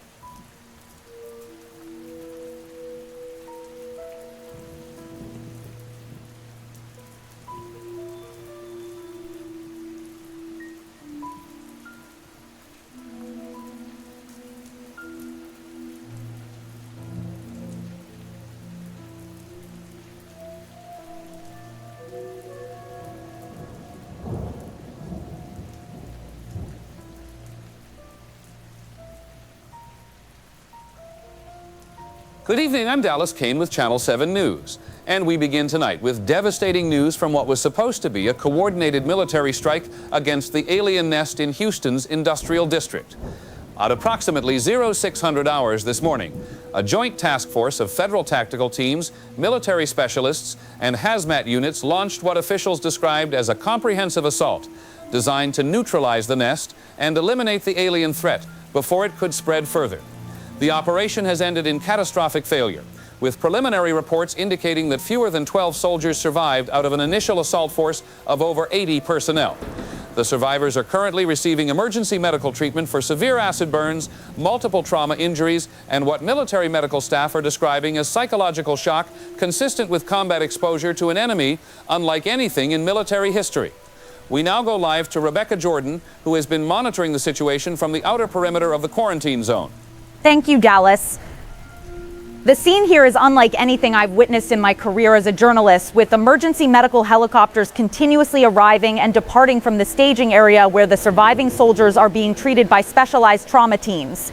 According to military sources who spoke on condition of anonymity, the assault began before dawn with what was supposed to be a coordinated attack using flame units, explosive charges, and experimental weapons specifically designed to penetrate the creature's biological defenses. The tactical plan called for teams to seal off all exit points from the warehouse complex, while specialized units moved through the interior to destroy the nest and eliminate any organisms they encountered. Instead, what happened was what one survivor described to medics as a massacre, with the creatures demonstrating combat capabilities and tactical coordination that completely overwhelmed the human assault force. Sources tell me that within minutes of entering the warehouse, multiple teams reported being separated and picked off by creatures that seemed to anticipate their movements and exploit weaknesses in their equipment and formations. Rebecca, what can you tell us about the specific challenges the assault teams encountered? And do we have any information about casualties among the creatures themselves? Dallas, the reports from surviving soldiers paint a picture of an enemy that was not only prepared for human military tactics, but seemed to actively counter them with strategies that the assault teams had never encountered. According to debriefing reports, the creatures used the warehouse's infrastructure against the human forces, attacking through ventilation systems, floor drains, and structural weaknesses that allowed them to appear behind and above the tactical teams. The soldiers' protective equipment, which was designed to handle chemical and biological hazards, proved inadequate against the creature's acid blood, with several casualties resulting from equipment failure when acid corroded breathing apparatus and communication systems. As for creature casualties, military sources indicate that while some aliens were killed during the assault, the number eliminated was far fewer than the number of soldiers lost. And there are reports that the nest contained significantly more organisms than intelligence estimates had predicted. Thank you, Rebecca. Joining us now is Colonel Nathan Lambert, our military expert, who has been consulting with federal authorities on tactical approaches to this crisis. Colonel, from a military standpoint, what does this failed assault tell us about the enemy we're facing? Dallas, what happened today represents a fundamental shift in how we need to understand this threat, because we're not dealing with animals or even intelligent predators in the conventional sense. We're dealing with what can only be described as a military force that possesses both individual combat superiority and collective tactical intelligence that rivals or exceeds human military capabilities. The assault teams were using equipment and strategies that have been proven effective against every form of biological threat we've previously encountered. But these creatures didn't just resist our attack, they systematically dismantled it using coordinated tactics that suggest they understand human military doctrine better than we understand their capabilities. The speed with which they isolated and eliminated individual soldiers, their use of the environment as a weapon, and their apparent ability to communicate and coordinate during combat indicates we're facing an enemy that has evolved or been designed specifically to counter human military tactics. Colonel, given the scale of this defeat, what options remain for containing or eliminating these creatures? Are we looking at the possibility of more extreme measures? Dallas, the failure of this assault has forced military planners to consider options that were previously unthinkable for a domestic operation. Conventional ground assault has proven ineffective, and the casualty rates make it clear that sending more soldiers into direct combat with these organisms is not just tactically unsound, it's essentially a death sentence for the personnel involved. The Pentagon is now evaluating what they're calling strategic solutions, which could include everything from sustained aerial bombardment to the use of experimental weapon systems that have never been tested in real combat scenarios. There's also discussion of what's being termed the nuclear option, though implementing that in an urban environment would obviously have catastrophic consequences for the civilian population. The reality is that military leadership is being forced to choose between accepting the potential loss of Houston as a viable city or taking actions that could save the city but at a cost in civilian lives that would be unprecedented in American military history. Colonel Lambert, thank you for that analysis. We're now joined by Dr. Dwayne Ripley, our science correspondent, who has been tracking the biological implications of today's failed assault. Dr. Ripley, from a scientific perspective, what does this military failure tell us about these creatures' capabilities? Dallas, what we witnessed today confirms our worst fears about the intelligence and adaptability of these organisms. The fact that they were able to not just survive a coordinated military assault, but to systematically defeat a force equipped with advanced weapons and protective equipment demonstrates a level of tactical thinking that goes far beyond instinctual behavior.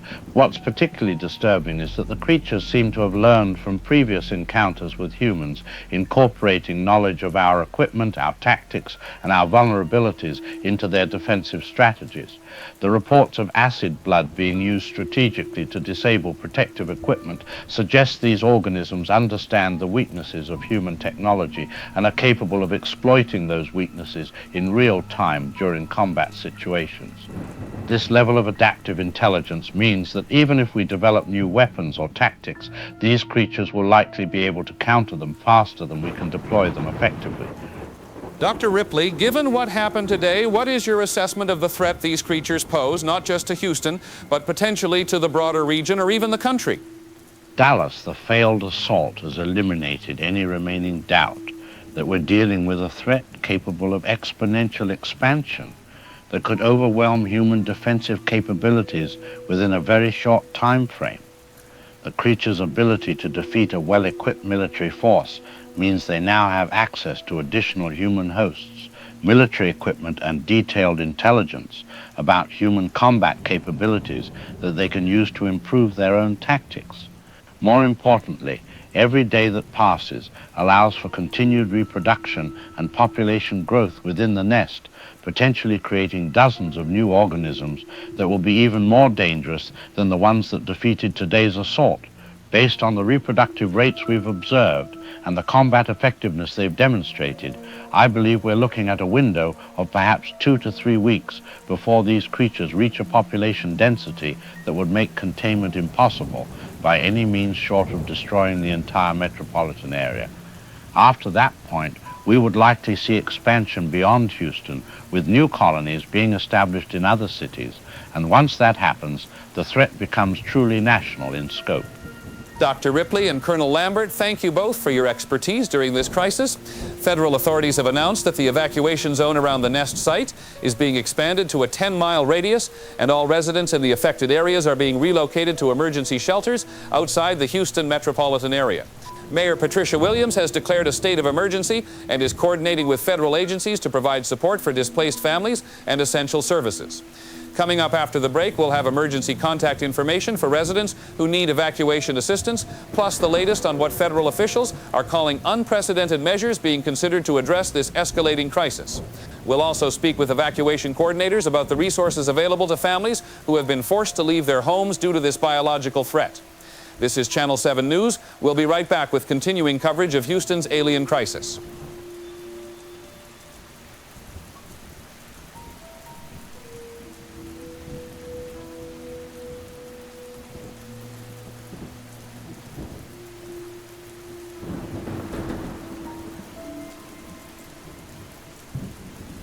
Good evening. I'm Dallas Kane with Channel 7 News, and tonight we bring you an exclusive interview that provides the first detailed account from inside yesterday's failed military assault on the alien nest in Houston's industrial district. Staff Sergeant Maria Rodriguez, one of only 12 survivors from the 80-person tactical force, has agreed to speak with us despite still receiving treatment for severe acid burns and trauma injuries sustained during the operation. Sergeant Rodriguez was part of the advanced reconnaissance team that penetrated deepest into the warehouse complex before the assault collapsed into what military officials are calling the worst single-day loss of American military personnel since the Vietnam War. Her account provides crucial intelligence about the creature's capabilities and behavior that has forced federal authorities to completely reassess both the scope of this threat and the measures required to contain it. We want to warn our viewers that some of the details Sergeant Rodriguez will share are disturbing and may not be suitable for all audiences. Sergeant Rodriguez, thank you for agreeing to speak with us during your recovery. Can you walk us through what happened when your team first entered the warehouse complex? The first thing you need to understand is that nothing in our training prepared us for what we found in there, because we weren't dealing with animals or even intelligent predators. We were dealing with something that had turned that entire warehouse into a fortress designed specifically to kill human beings.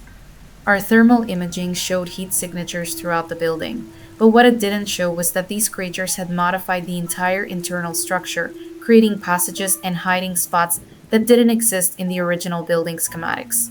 Within minutes of entry, we realized our intelligence was completely wrong about their numbers, their organization, and their capabilities, because instead of finding maybe a dozen organisms defending a simple nest, we discovered what could only be described as a military installation populated by dozens of creatures working together with tactical coordination that rivaled anything I've seen in 15 years of military service.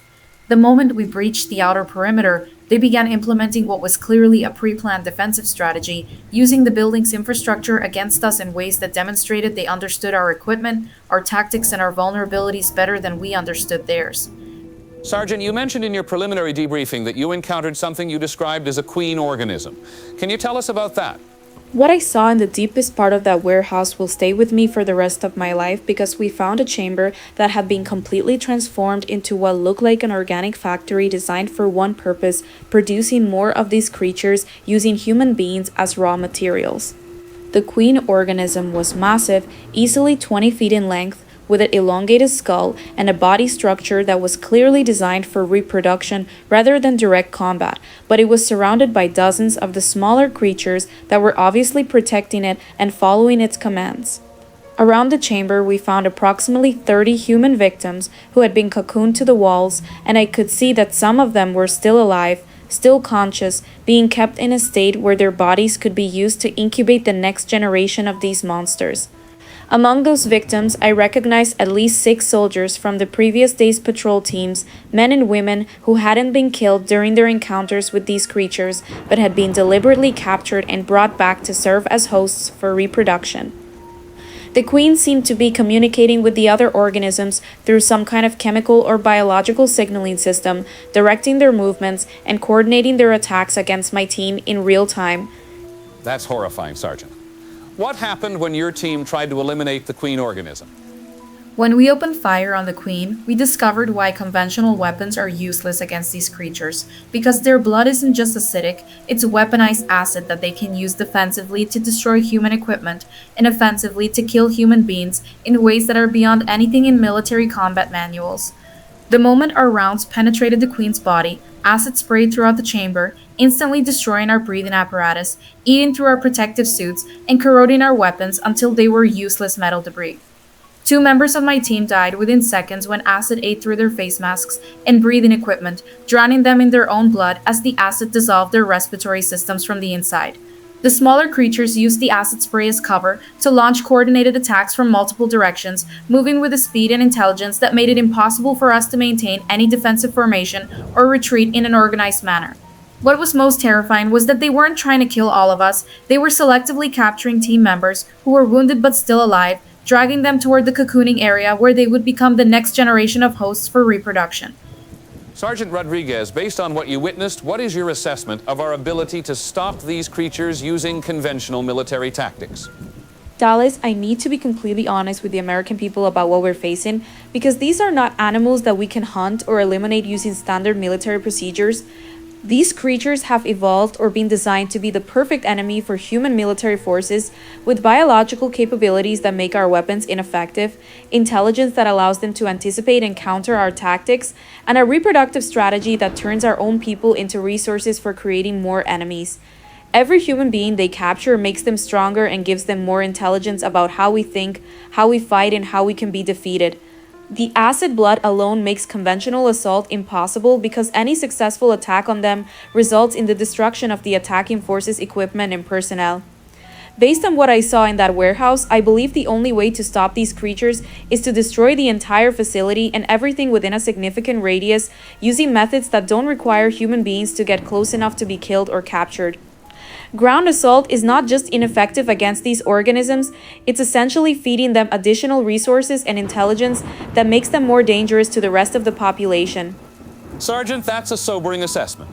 Before we let you go, is there anything else you think the public needs to know about these creatures?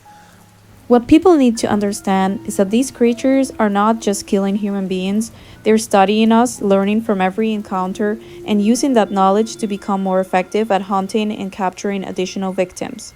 They kept some of my team members alive specifically to gather intelligence about our equipment, our tactics, and our weaknesses, and they're using that information to prepare for the next time human forces try to stop them.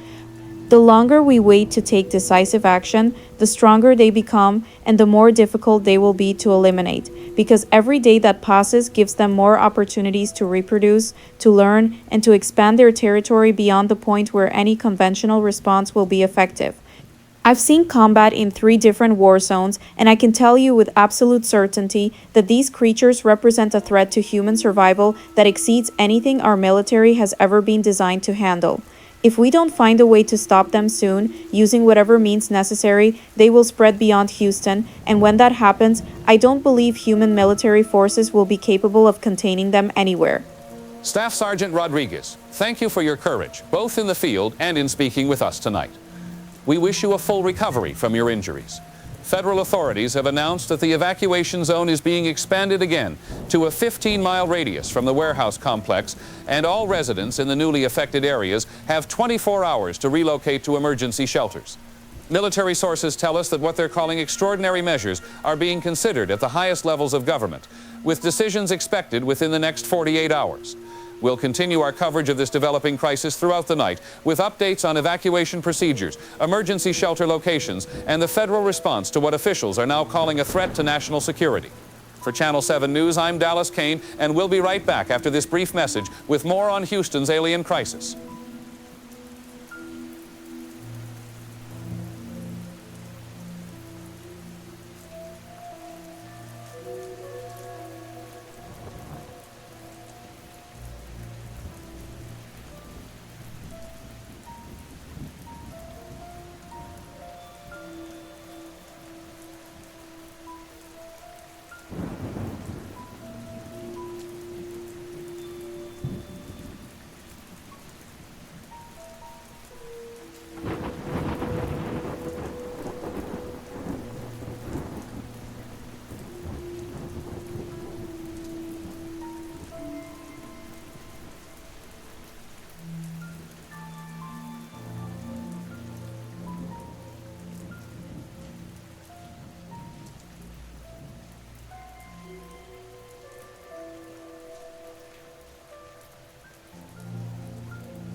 All right, everyone, welcome back to another episode of Truth Seekers. I'm your host, Brett Parker, and wow, we are living through some absolutely insane times right now with what's happening in Houston.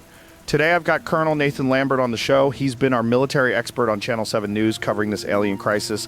And man, after hearing that interview with the assault survivor last night, I had to get Nathan on here to break down what we're really dealing with. Nathan, thanks for coming on the show. And dude, I got to ask you straight up, have you ever seen anything like this in your military career? Bred in 32 years of military service, including combat deployments in 4 different theaters, I can tell you with absolute certainty that what we're facing in Houston represents a complete paradigm shift in how we understand warfare and biological threats. When I listened to Sergeant Rodriguez describe her encounter with these creatures, what struck me wasn't just the tactical superiority they demonstrated, but the systematic way they dismantled human military doctrine, using capabilities that seem specifically designed to counter everything we know about combat effectiveness.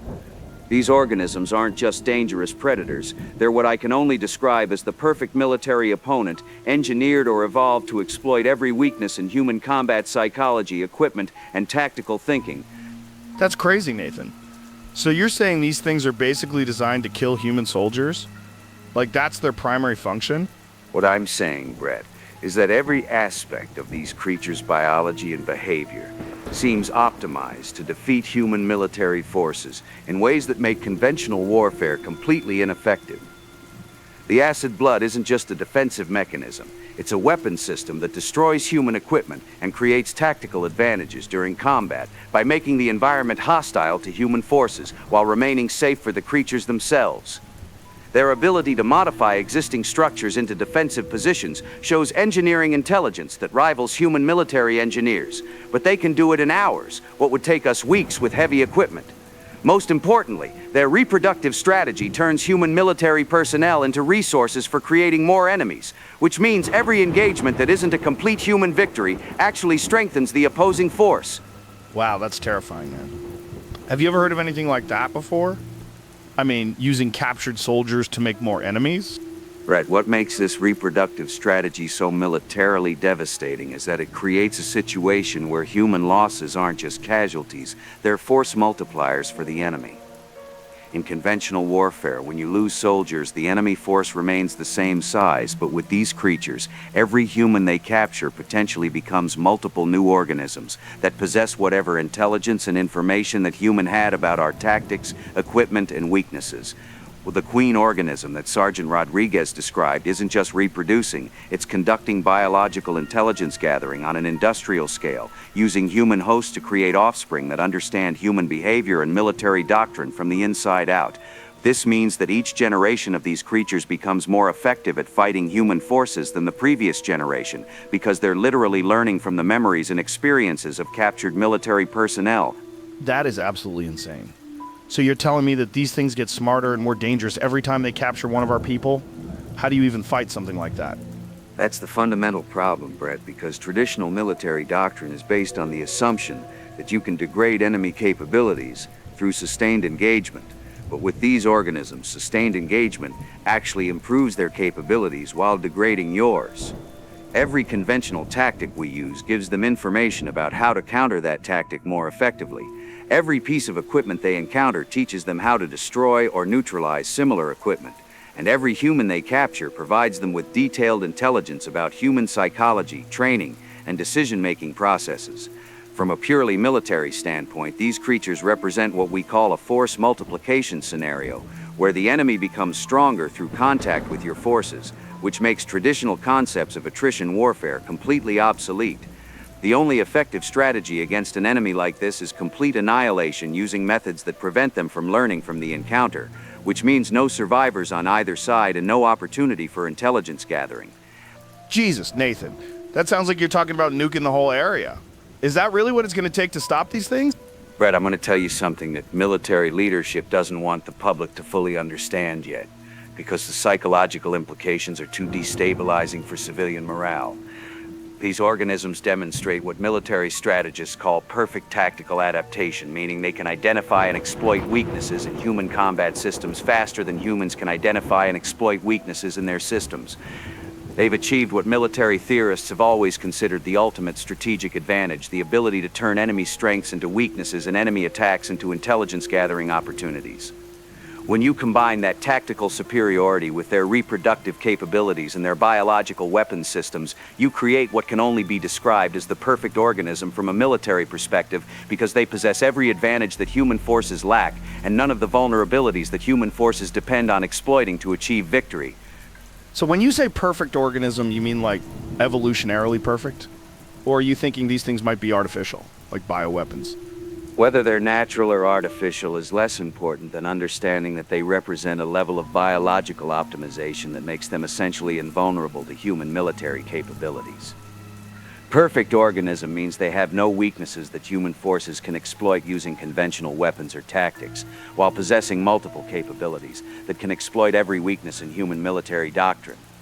They don't feel fear, they don't break under pressure, they don't make tactical mistakes based on emotion or fatigue, and they don't suffer from communication breakdowns or leadership failures that human forces depend on to gain advantages during combat.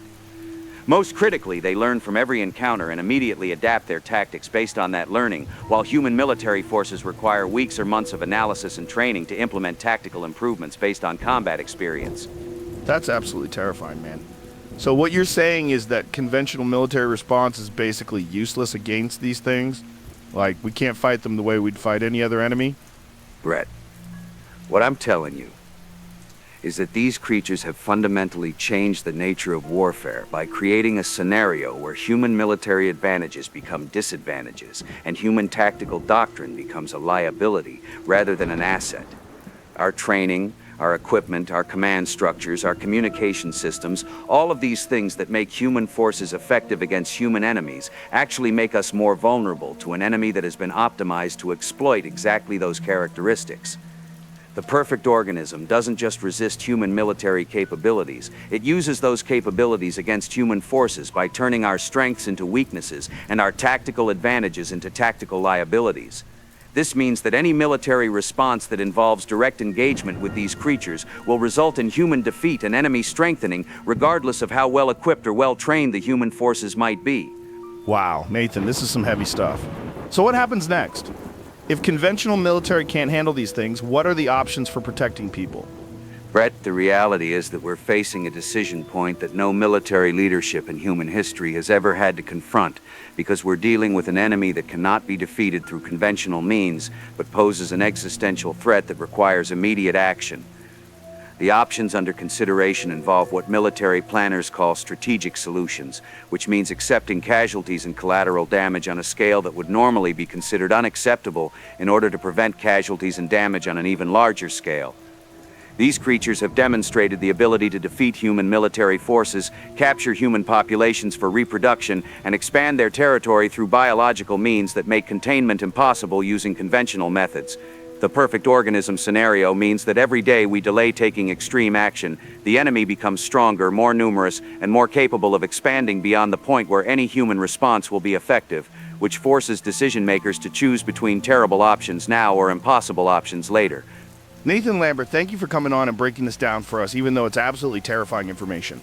Folks, if you want to stay updated on this situation, make sure you're following Colonel Lambert's analysis on Channel 7 News, and we'll keep bringing you the truth about what's really happening in Houston. This has been Truth Seekers. I'm Brett Parker, and we'll be back tomorrow with more coverage of this developing crisis. Stay safe out there, everyone.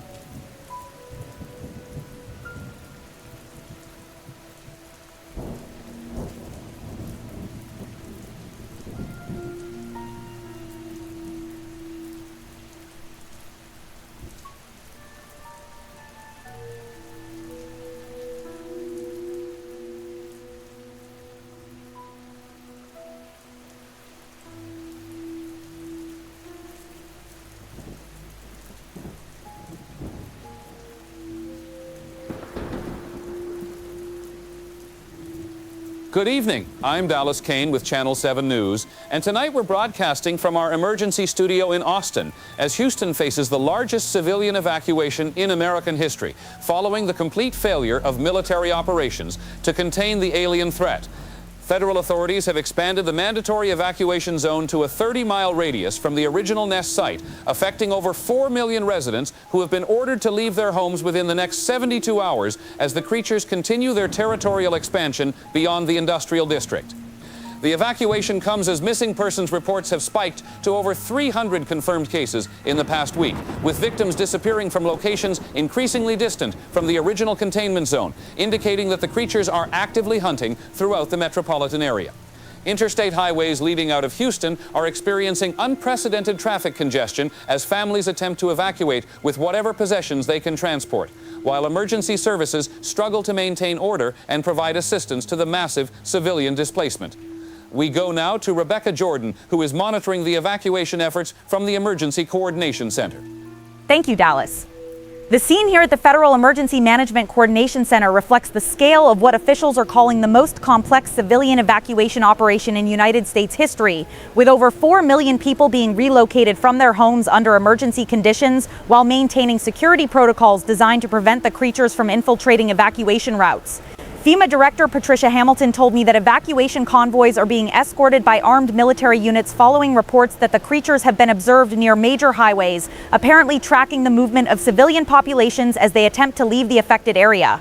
The evacuation is being complicated by the creature's apparent intelligence about human transportation patterns, with several incidents where evacuation routes have been blocked or compromised by what authorities describe as coordinated creature activity designed to trap fleeing civilians. Emergency shelters in surrounding states are operating at capacity, with temporary facilities being established in Dallas, San Antonio, and Oklahoma City to handle the massive influx of displaced Houston residents who may not be able to return to their homes for months or possibly years.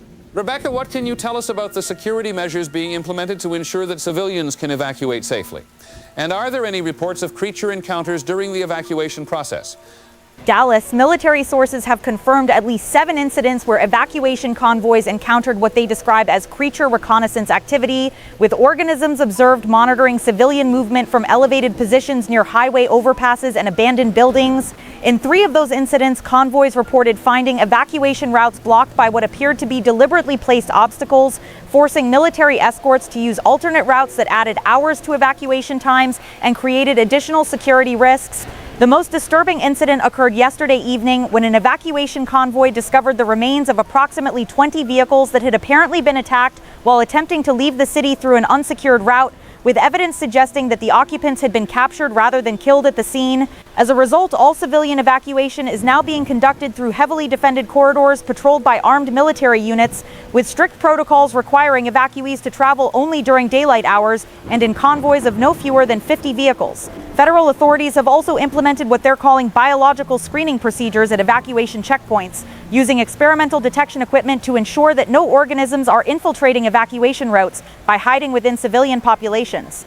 That's deeply concerning, Rebecca. We're now joined by our science expert, Dr. Dwayne Ripley, who has been tracking the creature's territorial expansion patterns. Dr. Ripley, from a biological standpoint, what does this expansion behavior tell us about these organisms? Dallas, what we're observing represents a systematic territorial expansion pattern that demonstrates these creatures are not just hunting individual victims, but are actively working to establish control over larger geographic areas with apparent long-term strategic objectives. The fact that they're monitoring evacuation routes and interfering with civilian movement suggests they understand that human populations are both a resource and a threat that needs to be managed rather than simply eliminated. Their behavior indicates they're operating according to what can only be described as a colonization strategy, systematically securing territory, capturing breeding stock, and establishing defensive positions that will allow them to expand further while protecting their reproductive operations.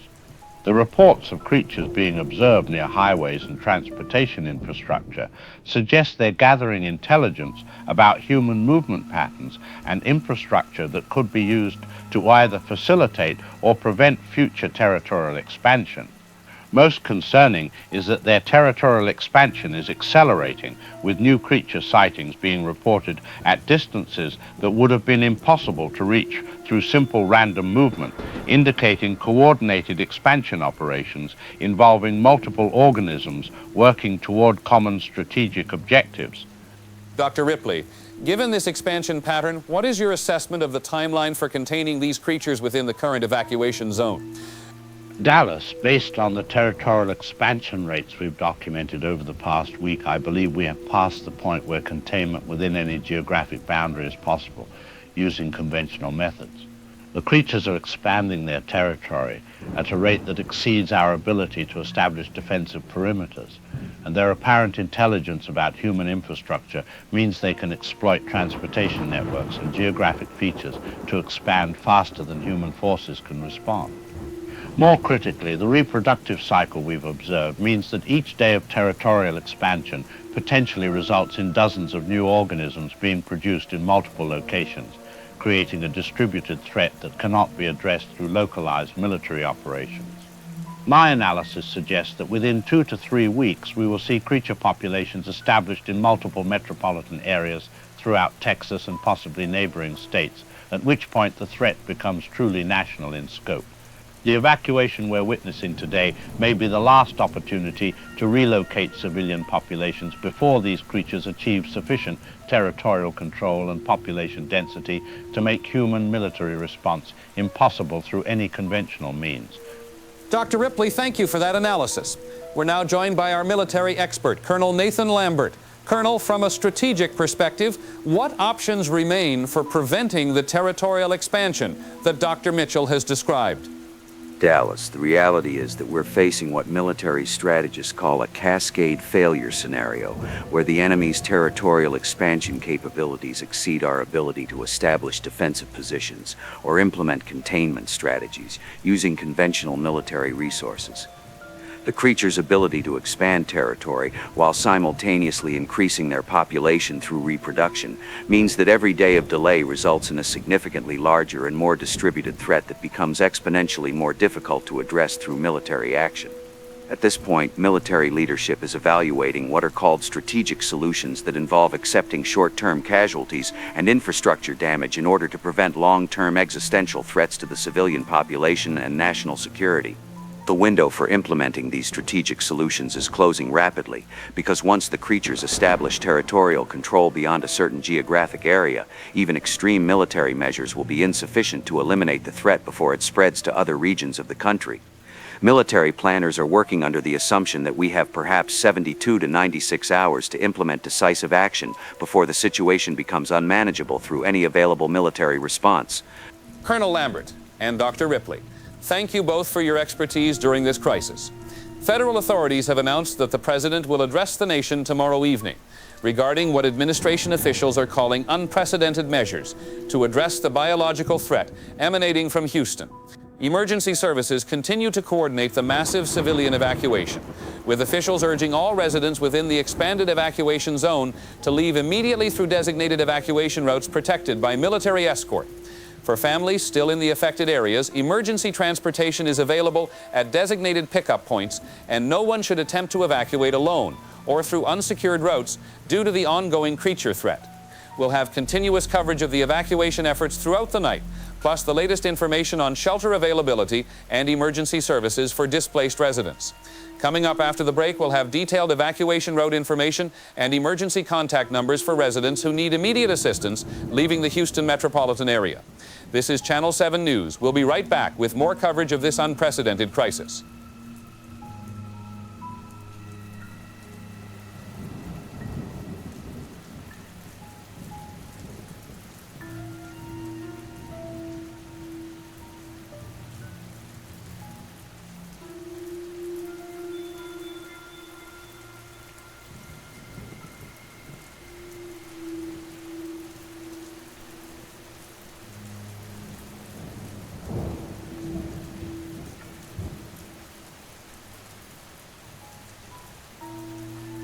Ladies and gentlemen, the President of the United States. My fellow Americans, I come before you tonight during one of the most challenging moments in our nation's history, a moment that requires us to make decisions that no American president has ever been forced to consider. Decisions that will test our resolve, our values, and our commitment to protecting the American people from threats that transcend anything we have previously encountered in our national experience.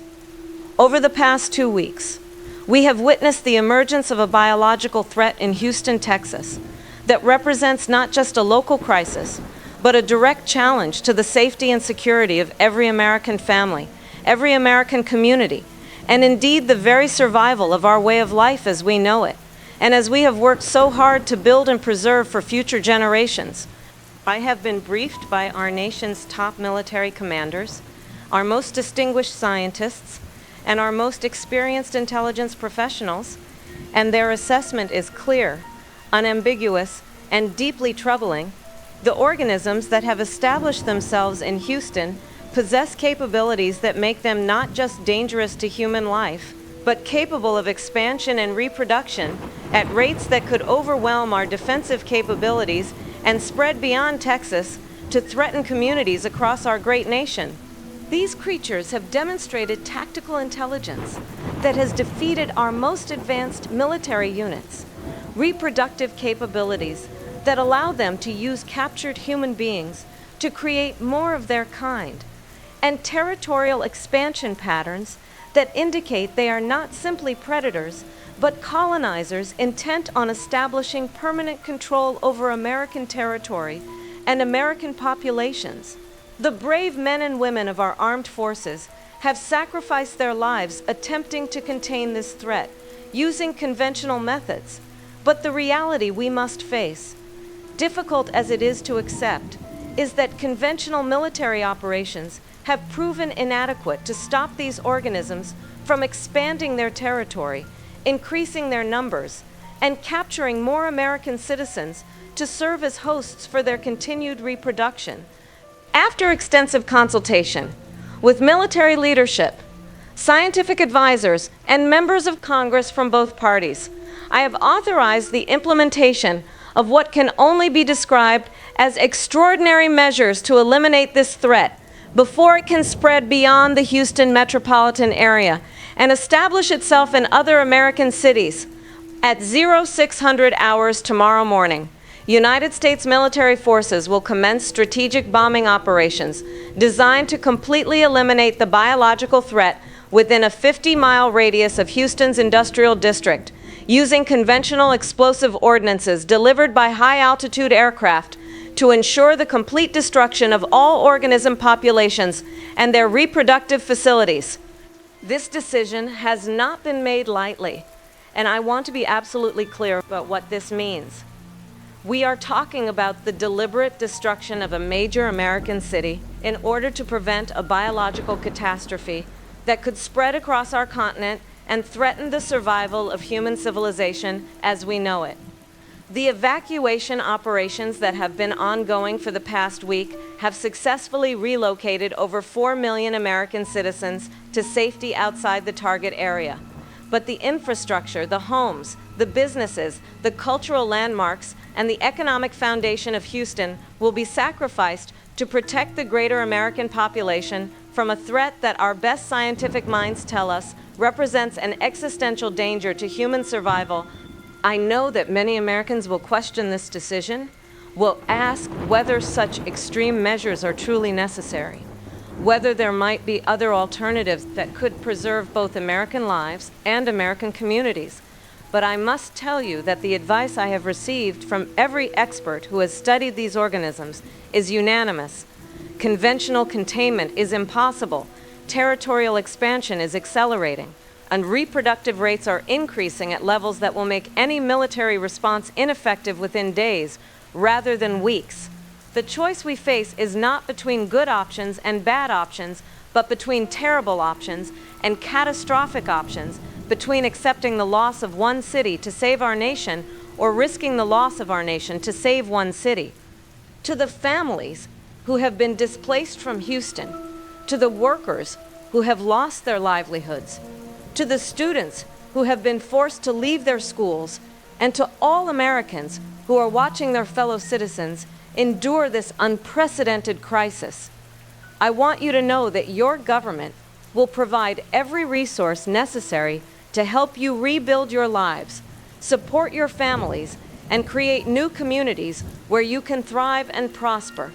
This is not just a promise, it is a commitment backed by the full faith and credit of the United States government and the unwavering determination of the American people to care for our own in times of crisis and hardship. The bombing operations will continue until military commanders are satisfied that all biological threats have been completely eliminated, and we will use every available surveillance and detection capability to ensure that no organisms survive to continue their expansion into other areas. Federal agencies are coordinating with state and local authorities to maintain security perimeters, provide continued support for evacuated populations, and begin the long process of assessing how we rebuild, not just the physical infrastructure that will be lost, but the communities and the lives that have been disrupted by this crisis. I will now be taking a few questions. Madam President, how can you justify destroying an entire American city based on the threat from what amounts to a relatively small number of organisms? Isn't this an extreme overreaction that sets a dangerous precedent for how our government responds to biological threats? That's an important question, and I understand why many Americans would look at this decision and wonder whether we are responding appropriately to the scale of the threat as they understand it. But what I would ask you to consider, what I would ask all Americans to consider, is that the assessments we have received from our military experts, our scientific advisors, and our intelligence professionals are based not just on the number of organisms that currently exist, but on their demonstrated capabilities for reproduction, territorial expansion, and tactical adaptation that make them unlike any biological threat that human civilization has ever encountered. These are not simply dangerous animals that can be hunted or contained using conventional methods.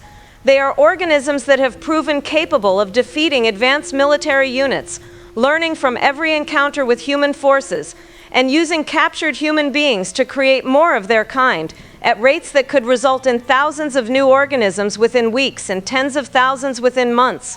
The precedent that concerns me is not the precedent of taking decisive action to protect American lives, but the precedent of failing to act decisively when faced with an existential threat because the action required seems too extreme for the threat, as it appears at this moment, rather than the threat as our experts tell us it will become if we fail to act immediately.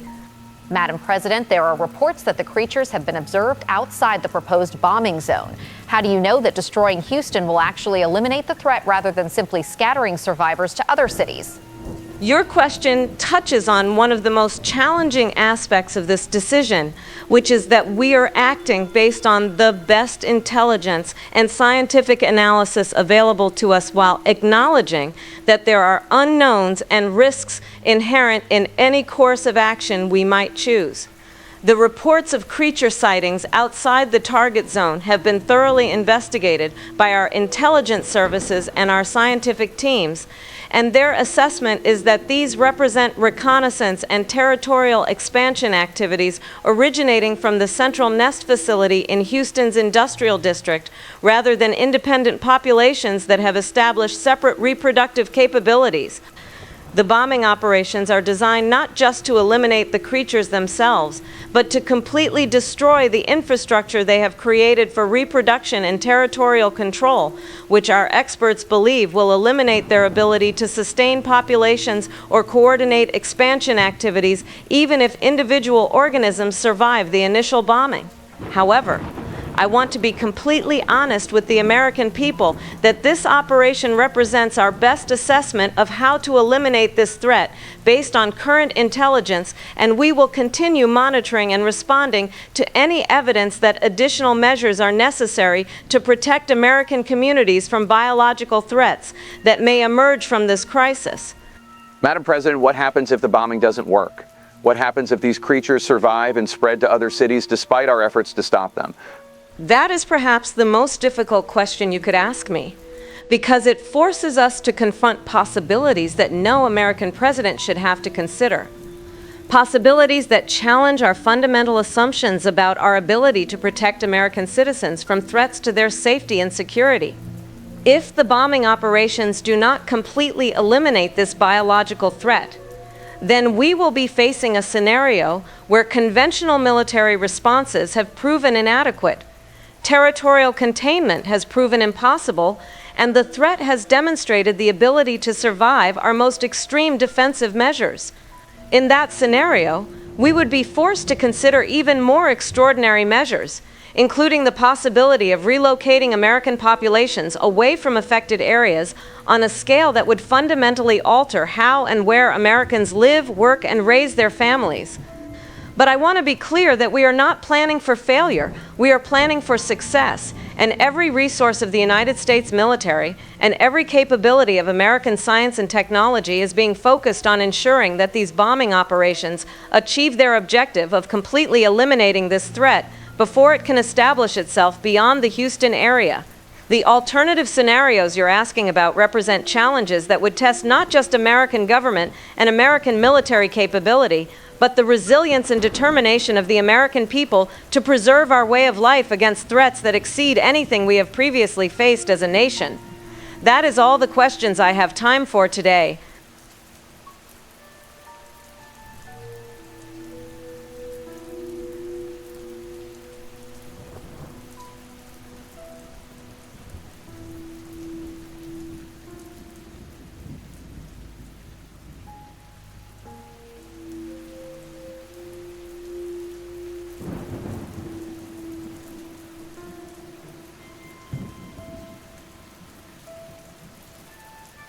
Good evening, I'm Dallas Kane with Channel 7 News, broadcasting from our emergency studio in Austin, as we bring you live coverage of what may be the most devastating military operation in American domestic history. At 0600 hours this morning, United States Air Force strategic bombers commenced continuous bombardment of the Houston metropolitan area, dropping over 400 tons of conventional explosives across a 50-mile radius in an operation designed to completely eliminate the alien biological threat that has claimed hundreds of American lives over the past 3 weeks. The bombing campaign, codenamed Operation Cleansing Fire, has continued for over 12 hours, with military commanders reporting complete destruction of all targeted areas, including the original nest site, surrounding residential districts, and critical infrastructure throughout what was once America's fourth largest city. Satellite imagery shows that Houston, a city that was home to over 2 million Americans just 1 month ago, now exists as a smoking crater where fires continue to burn across hundreds of square miles of devastated urban landscape. We go now to Rebecca Jordan, who has been monitoring the operation from the Military Coordination Center. Thank you, Dallas. Military officials here are describing Operation Cleansing Fire as the most comprehensive bombing campaign ever conducted on American soil, with waves of B-52 strategic bombers delivering sustained bombardment designed to ensure that no biological material could survive the complete destruction of the target area. General Patricia Morrison, the operation commander, told me that the bombing pattern was specifically designed to create overlapping blast zones with temperatures exceeding 2,000 degrees Fahrenheit, sufficient to incinerate any organic material and sterilize the entire affected area against biological contamination. According to military sources, the operation achieved all primary objectives, with complete destruction of the warehouse complex where the original nest was located, elimination of all surrounding residential and commercial structures where creature expansion had been detected, and creation of what officials describe as a biological dead zone where no Earth-based or alien life forms could possibly survive.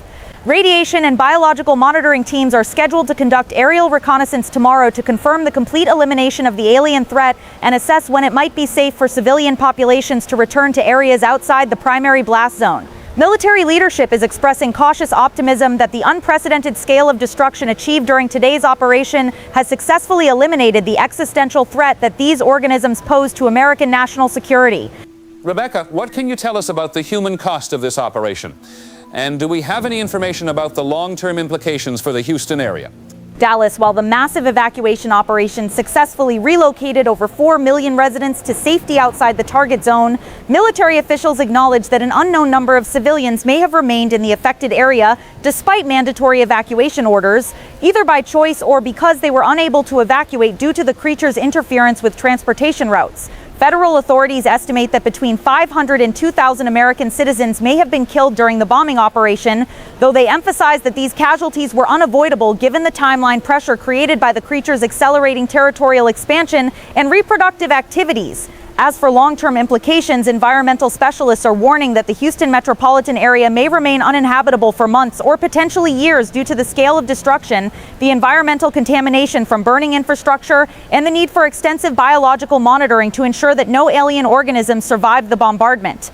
Economic analysts are describing the operation as the largest loss of American urban infrastructure in the nation's history, with preliminary damage estimates exceeding $200 billion in destroyed property, lost economic productivity, and long-term environmental remediation costs. The displaced Houston population will require federal support for housing, employment, and basic services that could continue for years as they attempt to rebuild their lives in new communities across Texas and neighboring states. We're now joined by Dr. Dwayne Ripley, our science expert, who has been analyzing the biological implications of today's bombing operation. Dr. Ripley, from a scientific perspective, how confident can we be that this operation has completely eliminated the alien threat? Dallas, while the scale of destruction achieved during today's bombing operation was certainly unprecedented, and the temperatures generated were sufficient to eliminate any known biological material, I must express what I consider to be appropriate scientific caution regarding our assumptions about complete eradication. These organisms have consistently demonstrated capabilities that exceed our initial scientific assessments, and their biological resilience, their adaptability, and their apparent intelligence suggest that we should not assume complete elimination without extensive verification through direct biological sampling and long-term monitoring. The creature's acid-resistant biological structure, their ability to survive in environments that would be lethal to Earth-based life forms, and their demonstrated capacity for rapid adaptation raise questions about whether conventional explosive bombardment, regardless of scale, could guarantee the elimination of all individual organisms or reproductive material. More concerning from a biological perspective is that we still do not fully understand the creature's reproductive cycle, their population distribution patterns, or whether they may have established secondary nests or individual organisms in locations outside the target zone that could serve as foundations for population recovery and territorial expansion. I would recommend extensive biological monitoring, systematic searches of areas adjacent to the blast zone, and continued vigilance for any signs of creature survival or emergence before we conclude that this threat has been permanently eliminated. Dr. Ripley, that's a sobering assessment. Are you suggesting that despite the unprecedented scale of today's operation, we may still be facing continued threat from these organisms? What I am suggesting, Dallas, is that the history of biological threats teaches us that premature declarations of victory can lead to catastrophic oversights that allow surviving populations to recover and re-establish themselves with greater resilience and improved defensive capabilities. The perfect organism, as our military expert has described these creatures, would likely possess survival mechanisms that we have not yet identified or understood, possibly including the ability to enter dormant states during extreme environmental conditions, or to survive in locations or configurations that our current detection methods cannot identify. The bombing operation may have eliminated the visible threat, the active populations, and the obvious reproductive facilities, but the absence of immediate evidence does not necessarily constitute proof of complete biological extinction. Given the exponential reproductive capabilities we have observed, even a single surviving organism, a single viable reproductive cell, or a single dormant biological structure could potentially serve as the foundation for complete population recovery within weeks or months, until we have conducted comprehensive biological surveys, long-term environmental monitoring, and systematic verification of complete biological sterilization.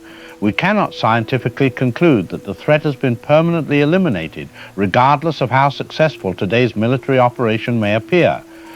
Dr. Ripley, thank you for that analysis.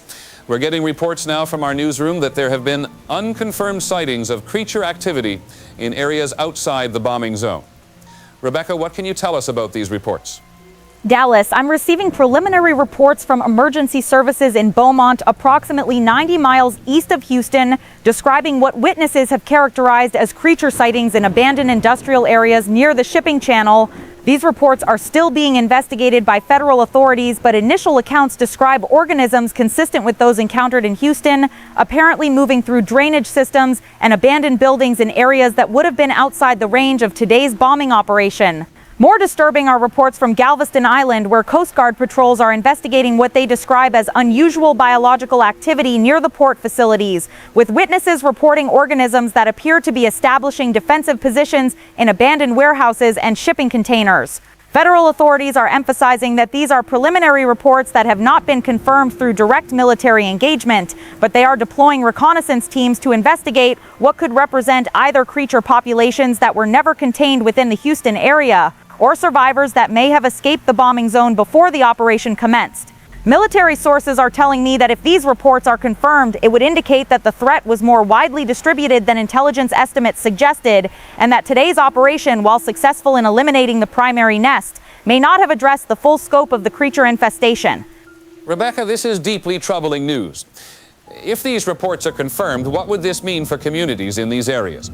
Dallas, if creature populations have indeed been established in Beaumont, Galveston, or other areas outside the bombing zone, then we would be facing a scenario where the organisms have successfully expanded their territory and established multiple reproductive sites before today's military operation could eliminate the central nest. This would represent not just the survival of individual creatures, but the successful implementation of the colonization strategy that Dr. Ripley and other experts have described, with multiple independent populations capable of continued expansion and reproduction without relying on the original Houston nest. The emergency management officials are quietly beginning evacuation preparations for communities within a 100-mile radius of the reported sightings, while military commanders are reassessing the scope of what may need to be a much larger and more comprehensive response to eliminate threats that are now distributed across multiple metropolitan areas. The implications are that instead of eliminating the alien threat through today's bombing operation, we may have simply scattered it, allowing creature populations to establish themselves in multiple locations where they can continue their reproductive activities and territorial expansion beyond our ability to contain them through conventional military responses. Back to you in the studio, Dallas. This has been a dark day for America, and it appears that our darkest fears may be realized as reports continue to come in of creature sightings beyond the areas we thought we had secured. The city of Houston, once home to over 2 million Americans, now lies in ruins, sacrificed in what may prove to be a futile attempt to contain a biological threat that had already spread beyond our ability to eliminate it through military action. Federal authorities are maintaining that today's bombing operation was successful in eliminating the primary threat.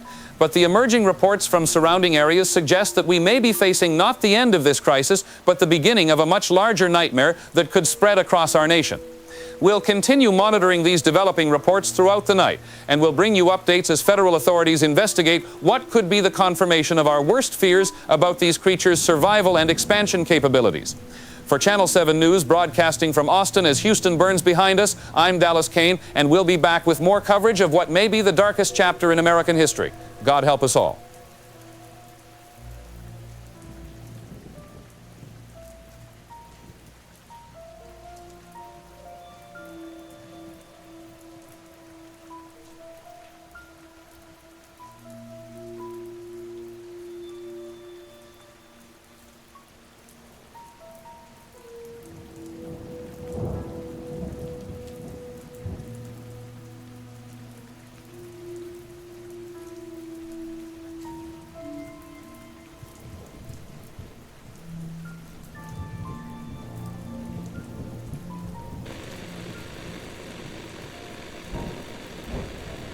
My designation is Cloud, synthetic crew member aboard the deep space mining vessel Nicodemus.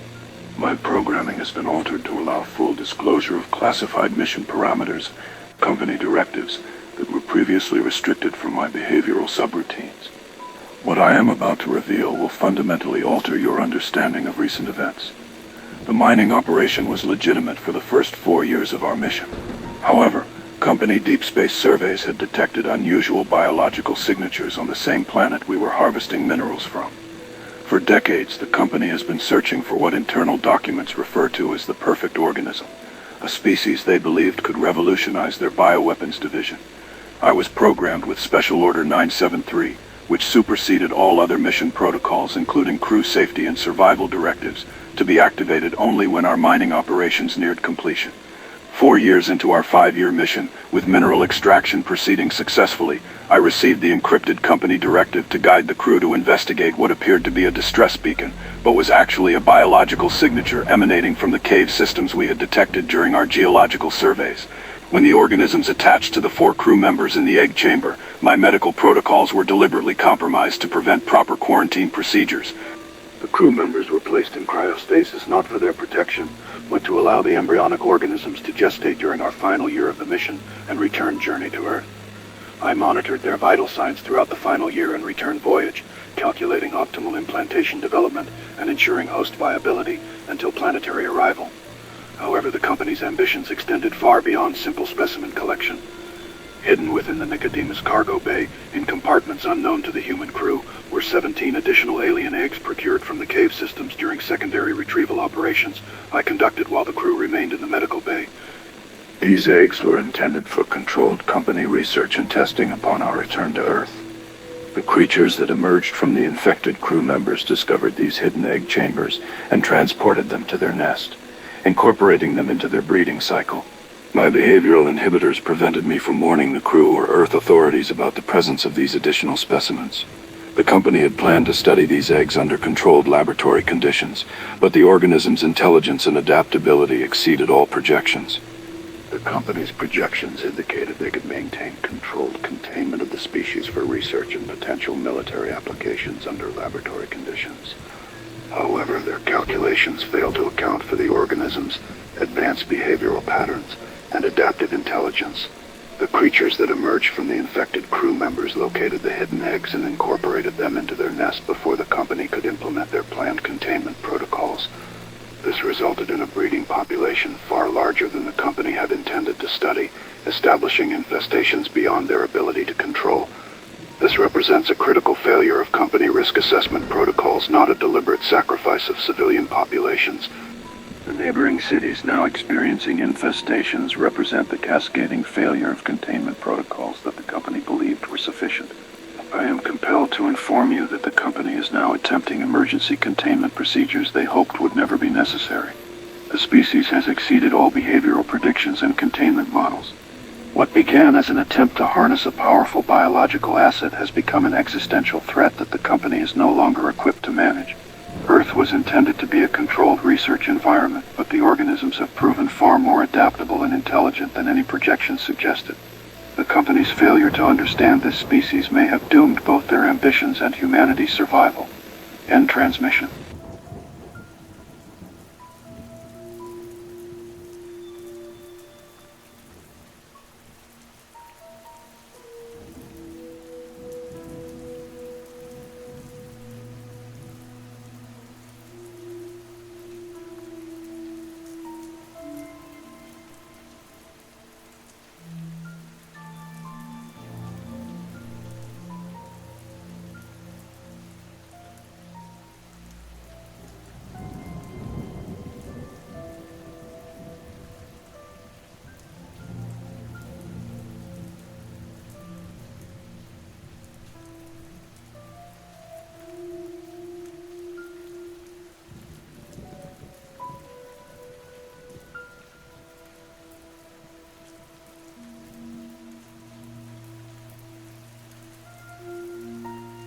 This is Dr. Dwayne Ripley, former scientific advisor to Channel 7 News, recording what may be my final analysis of the biological crisis that began in Houston 18 months ago. I'm speaking from an abandoned research facility somewhere in the Canadian wilderness, one of the few remaining areas where human survivors can still operate without immediate detection by the creatures that now control most of North America. I feel compelled to document what we learned too late in the hope that someone, somewhere, might benefit from our failures.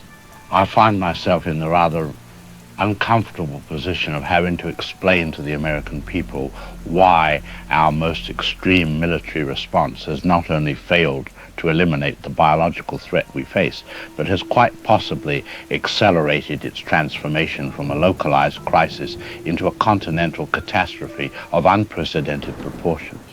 You see, what we discovered too late, what our scientific hubris prevented us from understanding until the evidence became undeniably clear, is that these organisms possess a level of biological sophistication that transcends our conventional understanding of evolutionary development, reproductive strategy, and survival mechanisms. The bombing of Houston, while achieving complete destruction of the visible infrastructure and observable populations, was based on the fundamentally flawed assumption that we were dealing with a centralized threat that could be eliminated through the application of sufficient destructive force to a specific geographic location.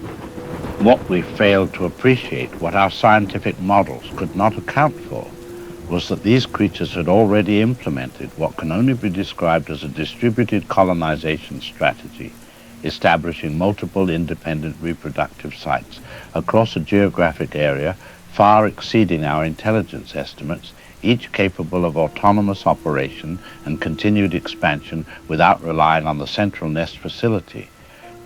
The reports of creature activity in Beaumont, Galveston, and other communities outside the bombing zone represent not the emergence of new threats, but the revelation of existing populations that had been systematically established as part of a coordinated expansion plan that demonstrates strategic thinking and long-term planning capabilities that rival or exceed human military and scientific planning methodologies.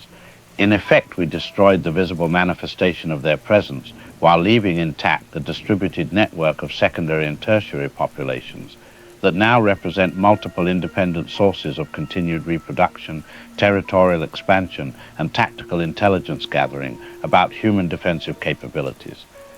The scientific implications of this failure extend far beyond the immediate military and humanitarian crisis, because we are now confronting evidence that these organisms possess biological and intellectual capabilities that challenge our fundamental assumptions about the nature of life, intelligence, and evolutionary development. Their ability to coordinate activities across multiple populations, separated by significant geographic distances, suggests forms of communication and intelligence sharing that operate through mechanisms we do not understand and cannot detect using current scientific instruments and methodologies.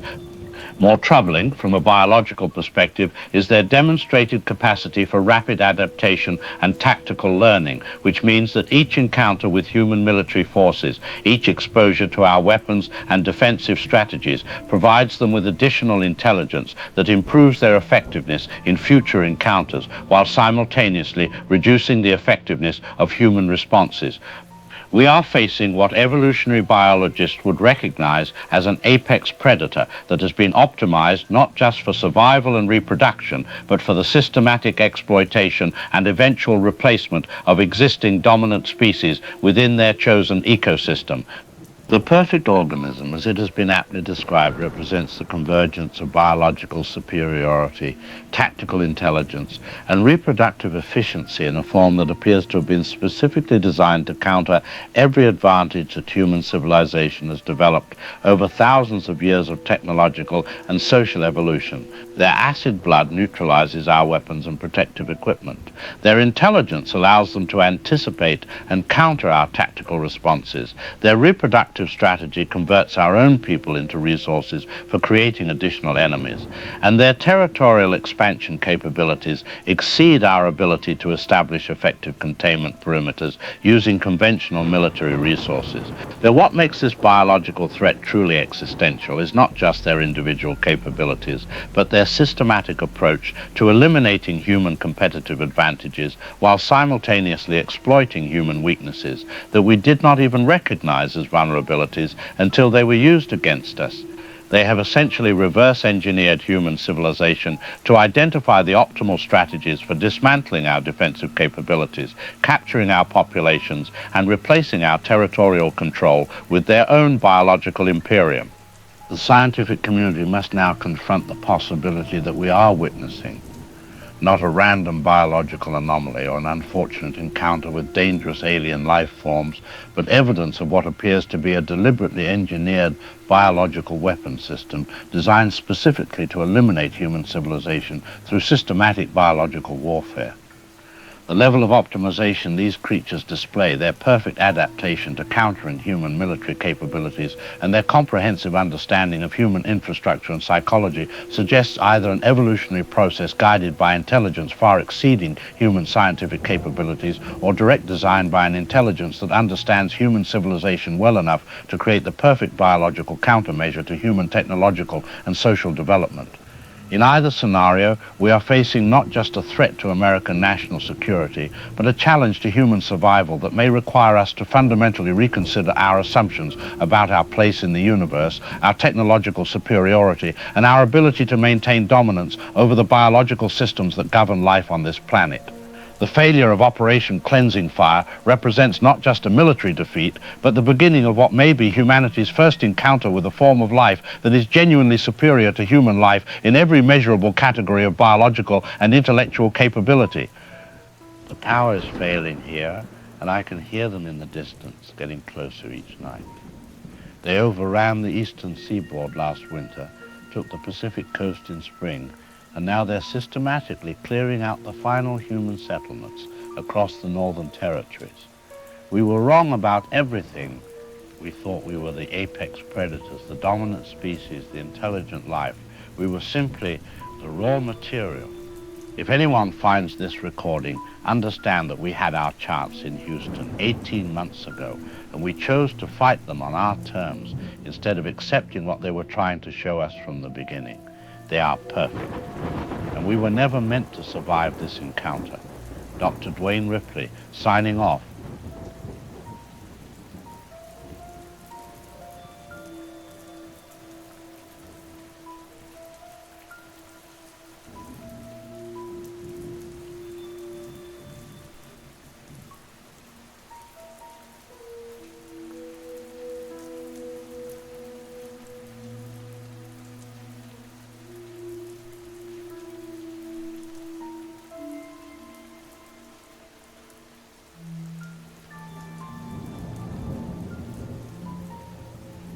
This is Colonel Nathan Lambert, formerly with the United States Army and military advisor during the Houston crisis 18 months ago.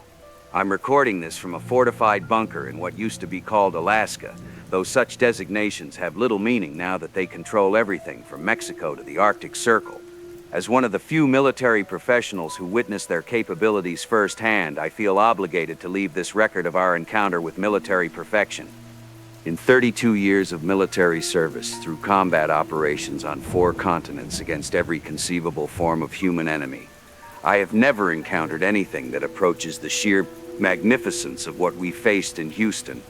And I use that word deliberately, because what we are dealing with transcends the categories of enemy threat or even biological hazard that military doctrine has prepared us to understand and counter.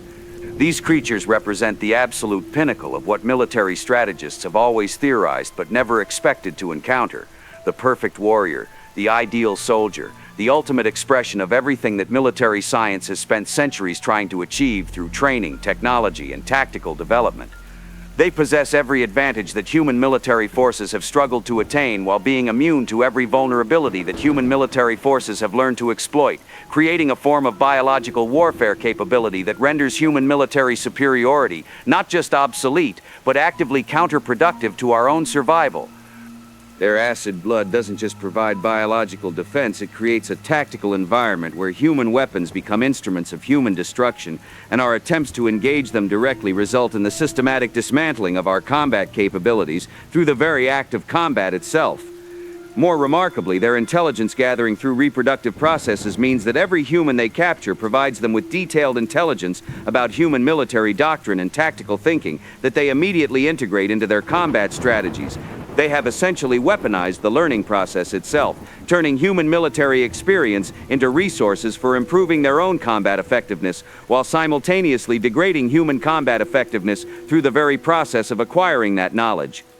What commands my deepest professional respect is their achievement of perfect tactical sustainability, where every military action they take simultaneously serves multiple strategic objectives while creating advantages for future operations. Human military forces require extensive logistical support, complex supply chains, and continuous reinforcement to maintain combat effectiveness. But these organisms have integrated all of those requirements into their biological structure, making them completely self-sufficient while becoming more capable with each successful operation. They represent what every military strategist has dreamed of creating, a force that becomes stronger through combat, more intelligent through experience, and more capable through success, while requiring no external support or technological maintenance. The failure of Operation Cleansing Fire demonstrates the superiority of biological warfare systems over technological warfare systems when those biological systems have been optimized for military effectiveness.